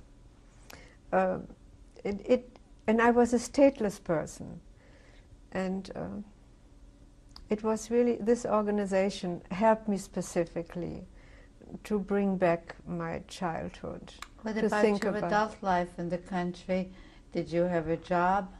In which country? In this country? Oh, yes. In the United States? Yes, as a matter of fact, I had a connection. I was sent by somebody from the embassy to a person here, and I can't remember exactly how it worked. And he provided a job for me at the United Nations, but that was temporary. And at that time, the Belgian delegation to the United Nations was in Rockefeller Center. And I wouldn't have stayed anyway, because they didn't pay too well. And I needed to make money to pay for the rent and support my mother here. And so then I left. I had to leave, and I was then working where I always worked for English-speaking people in Belgium. I tried to work for for French-speaking people here, and I ended up in a Belgian firm, where again my Flemish and my French and German and everything came in handy. Well, how did you feel there? Did you not feel accepted? I felt accepted by people in general here. Everybody was wonderful, but what happened to me after the first gathering of the Hidden Child Foundation, of the Hidden Children, first of all, I couldn't believe it. I mean, I kept in close contact with several women. We call ourselves the convent girls, and we are very close, and we are a family, really. And but when I went to the first gathering that took place in New York, in the Marriott Hotel, and the elevators at the Marriott Hotel, they are sort of glass encased, and I was standing and looking at these people going up and down, and for the first time there was the past came. It was like a link, a very big link. And when I go to this organization, or when I speak to any hidden child, there is not a need for tremendous explanations. They understand. When I went to the first workshop of the Hidden Child meeting, I said to them, I don't belong in this workshop. I had nothing. Nothing terrible happened to me. I said, I had nothing at all. I don't belong here. And they said, well, what did you find so difficult? I said, aside from all the experience I had, the very difficult situation for me was that I became a replacer. I tried to replace my uncle. I tried to try to replace my father, my little cousin. I wanted to fill these voids to these two women and to other people in Brussels. I had like 10 mothers. They had lost husbands and children. And I always had a friend. One lady took me to the movies and one to the library. They didn't realize how burdened I felt. But I felt it was my duty. And I promised myself, and I hope it will never happen when my children get married. They should never have this feeling that I had. It was a big burden. Then I went to a reunion in Jerusalem, and there again was a workshop. And we were 10 people in a very small room. I was number 10 by the time they came to me. I said, no, I had nothing. And I feel that way. I was lucky. I was lucky in my professional life. I was lucky that these people became my teachers, and that I was sometimes picked out of a pool of women who were in their 50s, and they took me to be an interpreter at the embassy or somewhere. It was so funny. I wonder, I say this to this man sometimes, how come you picked me? I mean, well, when did you get married? I got married in a year and a half after we met, but my father-in-law passed here. July 24th, 1952. Would you like to tell us about your family? My children, you mean? It was first of all very hard here for my mother when we came. She didn't know the language. She couldn't participate. I was always the interpreter. And I want to bring out one thing, and then I'll talk about my children. When I was in Belgium as a child, I became, I'm sure Spanish children have that in New York, you become the speaker of the family. My parents did not understand French or Flemish or anything at all, and it came to filling out documents at the town hall, wherever it was, I filled them out. And I used to be so angry. And I told my mother, I'll never marry a foreigner. I will only marry a Belgian, and then we can both help our children, because I couldn't have any help from the house. And but my mother went back to Belgium. She intended to live with her sister half a year and half a year in this country. She was a displaced person for God knows how many times, and so I did work in this firm. My husband went to school. Did you marry a foreigner? I did, but he went to school here, to many schools.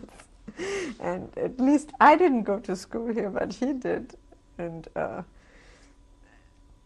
I always wanted to marry somebody who was more knowledgeable, and I did find somebody who was more knowledgeable. That was easy in my case. But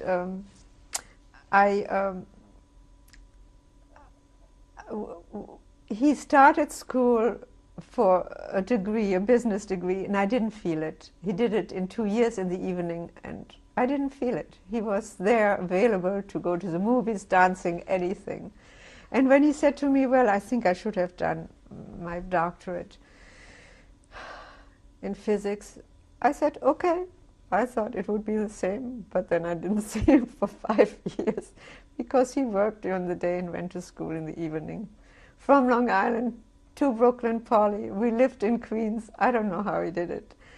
And his mother was sick, but that was very much something I shared with him. And my aunt, when she visited, she did too.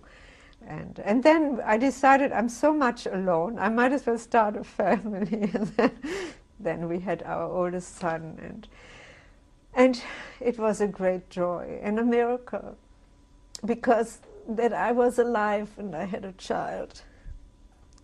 And I have to stop, because it is a good story. And nowadays we telephone. I kept up my aunt emotionally in Belgium, by writing to her letters every week religiously, so that I had a whole, it was like giving her a movie about my son's first step and his first word. She was part of this. What's his name? Mark. He was named after my father. And you know, he looks very much like my father. And he has his nature. It's so interesting. He's very gentle, very soft. And my mother, when I had to go back to Belgium because she died in Belgium 6 weeks after she left here. And we didn't know how sick she was, and I don't want to go into it. But her last words to me were, don't have don't have more children, she said, because you're not that strong. She always saw me as a weak person. And at that very moment I said, I'm not just going to have one child, I'm going to have at least 2 children, because I didn't want my son to be an only child. And I made that decision at her, when she said that to me. And so he was a great joy. And so did you have a second child? I certainly did. Now what's his name? And his name is Ronald. He's called Ron. In my heart, my granddaughter always teases me. She said, you always say Ronnie, because I said, in my heart, he's still Ronnie. So I make a mistake, but I try to say Ron. How old is Ron now? My older son is 42, the younger one is 38. And they're both married. And Ron, too, it was wonderful. And it was wonderful to see the 2 children. They really got along. Mark was always paternal, and Ron was always his little brother. He's still his little brother. And it was wonderful. And I really had no problems I was never jealous, because I had nobody to be jealous of, I felt. Who was there to be jealous about? I mean, no, everybody disappeared. And I didn't have that problem with them. They really got along. There was a 4-year difference. And there was really... Where are they now? Well, my older son, he's married, and they have 1 little girl, and they live in California. What is his wife's name? Her name is Cheryl. And the little girl, the Is granddaughter? Allison. She is named after my mother-in-law, who was Alice. How old is Allison? Allison will be 8 at the end of May. And she is only 4 months younger than my Ron's little girl. Ron has 2 children. And his wife's name is? Is Jackie. We call her Jackie. She is Jacqueline, but she's Jackie. And they have a little girl who is 8 since January. And they have Alex. Alex was 5 in August. And we are so blessed. And we are they just have to call, and we run, and it's just a blessing. And do you think that your past had any impact on the way you raised your children? Well, I have to carefully answer it. I was always fearful, but it's strange, you know. I was fearful about their physical beings. It's interesting. I never was concerned that they might take drugs or any of these things. I just felt secure about this. And it probably was a burden at times, because I would have a house full of boys always. They were always welcome, and they visit me way after they went to college.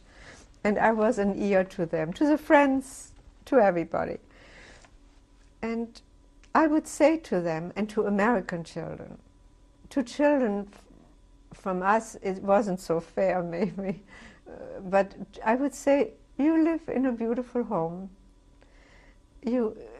Why would you smoke and so naive, and not know what goes on in your life? It's so beautiful. But it was wrong, because I heard this as a reproach from a child, of a hidden child, to her mother. You wanted me to do this, and I did this, and you felt this, and it's true. But I was more physical fear I had. They should, nothing should happen to them. Did you return to your hometown? No, I never did. I went to Essen just during lunchtime. Once I traveled by train for 6 hours from Brussels and spent 1 hour there and came back. I wanted to see if I could rescue anything, but nothing. The Germans said the business was bombed, and it was just... and so my father had a very good business. And then I once joined my husband in Berlin. I wanted to keep him company. I just couldn't handle it. I never spoke German in Germany, only English, except when I was in a hurry to get to the airport, and the cab driver said to me, and I spoke German to him to get to the airport, he said, "Your German is terrific." I said, "The schools in the United States are wonderful." I didn't admit to him that I had been born in Germany. I wasn't. And you know, I never said I was born in Germany, because if I spoke German in the streets of Belgium, I got terrible looks from the Belgians. And my mother, of course, spoke German to me in the street. If she couldn't, if she was upset about something, she didn't lower her voice enough for me and said it in German. I would say to her, "Please don't speak German to me. Let's not speak German." I just really found that when I started speaking for the Hidden Child Foundation at schools, I once spoke at a parochial school that was my favorite school, because the Reverend Mother was a size 7 and she was absolutely no habit, nothing at all. And it was a nice experience. But I found myself practicing and preparing a speech, and for the first time I said, my first sentence is, "I was born in Germany." And my Holocaust started in 1938. I had never said that before, that I was born in Germany. I always said I grew up in Belgium, and I said it quickly, and people would probably take it for granted I meant I was born in Belgium. Well, how do you feel about speaking German now? Well, I have spoken German all my life, because I had to speak German to my mother and to my aunt, to my mother-in-law, and I still don't like to speak German. I don't really like it. It's very hard on me. Is there anything else you would like to add? Well, I wanted to say that this is a wonderful country, that I had lost my whole family. I lost my father, my grandmother, my uncles and aunts, cousins and friends. I was a stateless person. I wasn't accepted in my country of birth in Germany. I wasn't accepted in Poland. I was not accepted in Belgium. The only country I was accepted in was here. And it's a beautiful country. And I feel that the whole world wants to live here, but there is not room for everybody. And I feel really lucky that I live here. And I'm most grateful. I do think about my experiences every day. I do, but I'm very grateful. What motivated you to give us your testimony? I still have to say something about my younger son, how he reminds me of my father. May I please add this? Please do. He loves to garden. It is so incredible. He loves plants and he loves flowers, and it's just, and he's also a very gentle person. The 3 men in my family are very gentle, so, and I wanted to add something about my grandchildren. Unfortunately, one of my granddaughters, and of course my son, but we speak mostly about grandchildren now. They live in California, and it's very hard to keep the relationship, and it means so much to me that my sons, because they don't have, I mean, on our side of the family, there are very few people, and I hope that they will always be very close.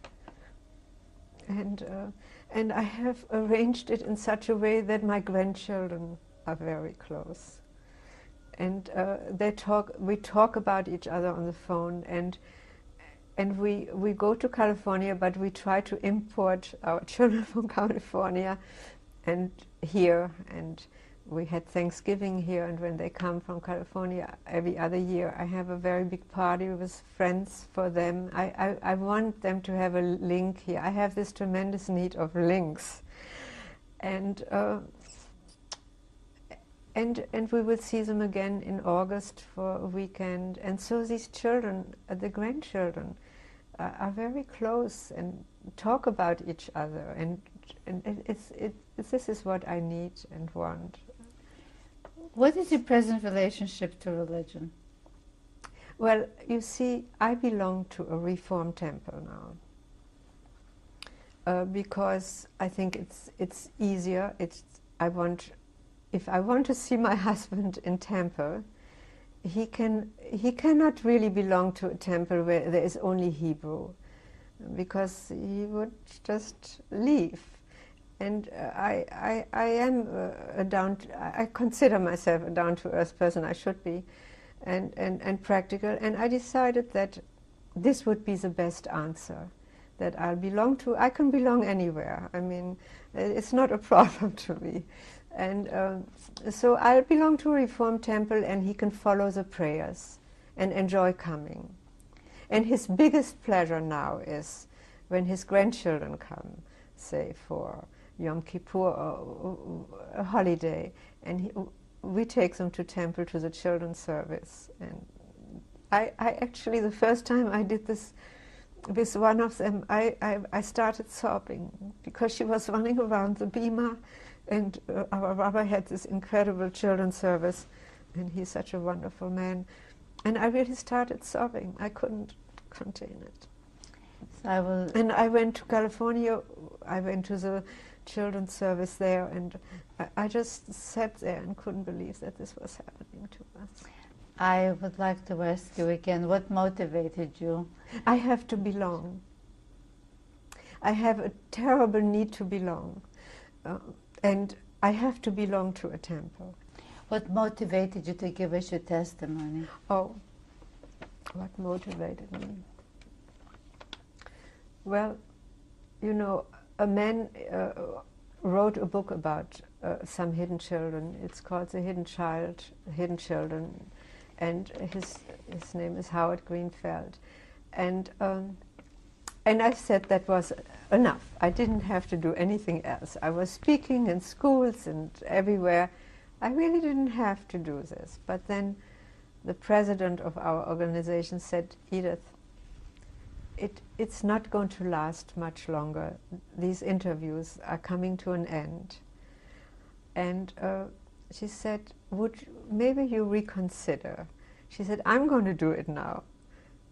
And so I said, and I had spoken to many girls. I was afraid of it because of this emotional outburst. I cry easily, that is true, but I didn't want to do it on the tape. And so I said, okay. And I really called only a week or so before you called me. Thank you very much. And I may add to it that you are delightful and understanding, and I'm very grateful that you interviewed me. Thank you very much. I really mean this. It has to be said. Thank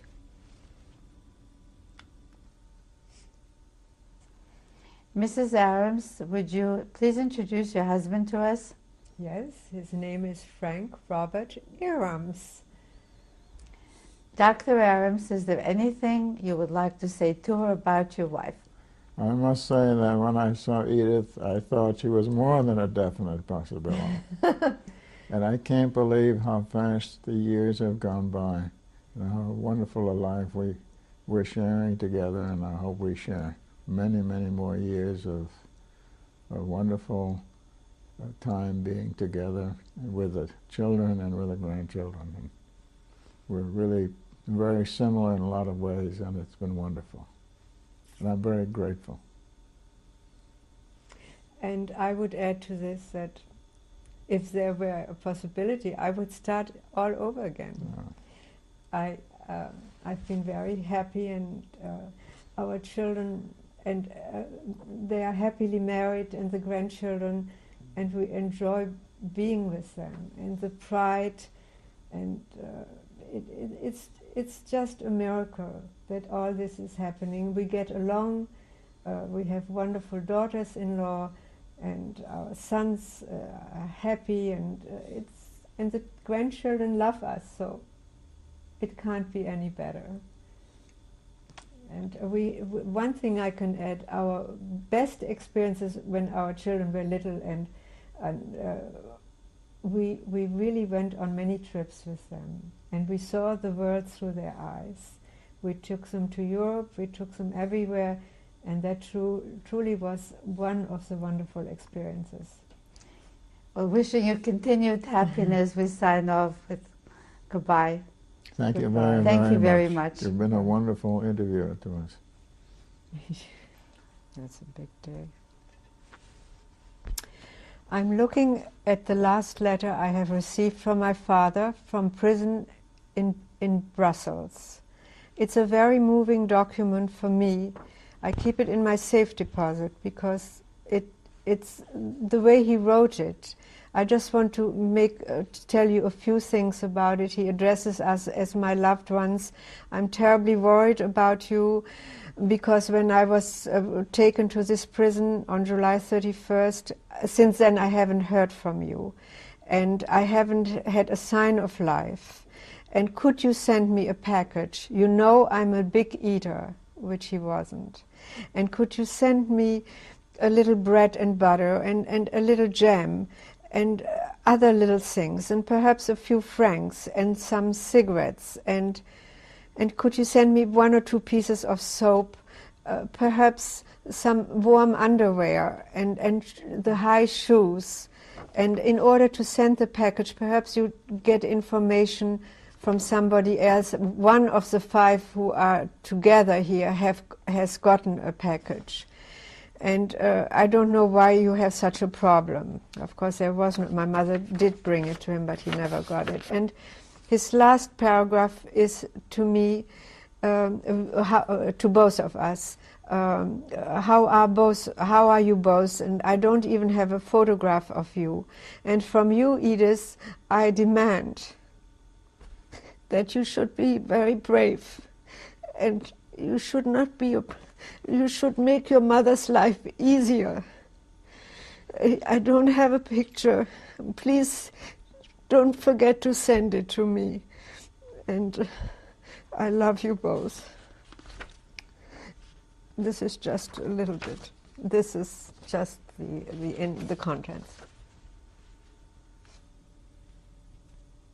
This is a wedding picture of my parents. Of course, the bride and the groom are standing in the middle. Name them, please. My mother's name was Regina Knoll, and she became Regina Knoll, and my father was Max Knoll. If I look to their left, the man sitting is the uncle where my mother lived. She was married out of this uncle's and her oldest sister's house. The uncle is sitting. I don't know who the person is who's standing behind him, but I do know the lady who is standing next to the young boy. That is his wife and the oldest sister of my mother. And there is their son Norbert. There is their son Norbert. The little girl who is standing there is his sister Paula. Paula, yes. Then there is the aunt the old lady is the aunt, the one we lost on our march to Poland from Germany when we were deported. The person sitting next to her is the cousin, is my father's cousin, and his name is was David Schechter. And Paula's last name? Meyer, I think, I'm not sure. The woman in the white dress is Sophie Schechter. As I said, she introduced my parents, and indirectly I met my husband through her. And next to her, the man who's standing, that is the brother of my mother, Uncle Jakob, and Erna is his niece. She is the sister of the two other children. Erna who? Erna Hillman. Where was this picture taken? I imagine in Bottrop or Essen probably. That probably took place in Essen. What year did they get married? 1925, I imagine. This is a picture of my parents and my aunt. My father is in the middle, my mother is to his left, and Aunt Lottie is to the right of my father. Kindly name everybody. My mother was Regina, my father was Max, and my aunt's name is Lottie. And it must have been on a Sunday stroll in Germany. They look so elegant, that's what it must be. Which? It is myself as a child, as a little girl, Edith Arams, and my wonderful nanny. Her name was Teta. That's all I remember. In our apartment. Where? In Bottrop. When was it taken? I imagine it was taken in 1929. I really. This is a picture of my parents. My mother, Regina Knoll, is standing to the left. My father, Max Knoll, is standing to the right. And I'm standing in the middle.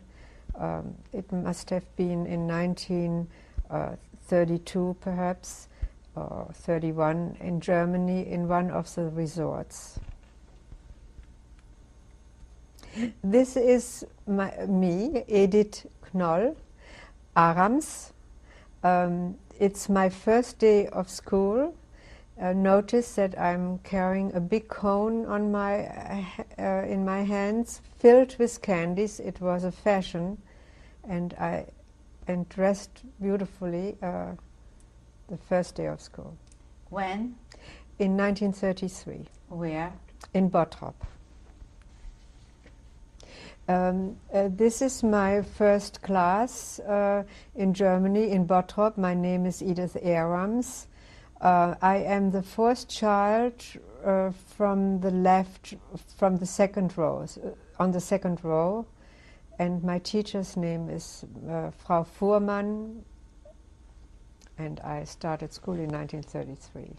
Is she the one in the center? Yes, she's the one at the center.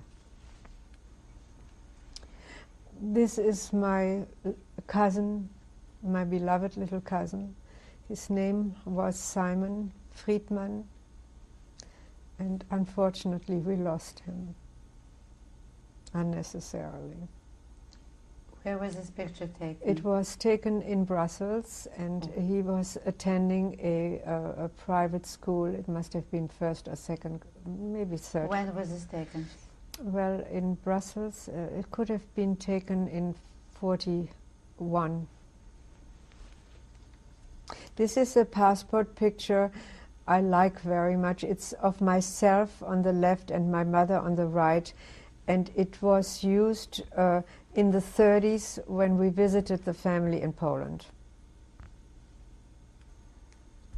This is a picture, a postcard of the convent in the village of Le Saint-Pierre. It shows the inside of the building, not the building itself, but the courtyard where we played during recreation, and the room, our room, the room I lived in, was on the second floor.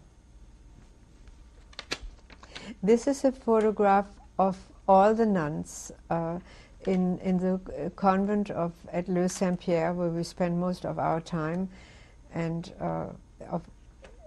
they are the beloved nuns who saved us and taught us.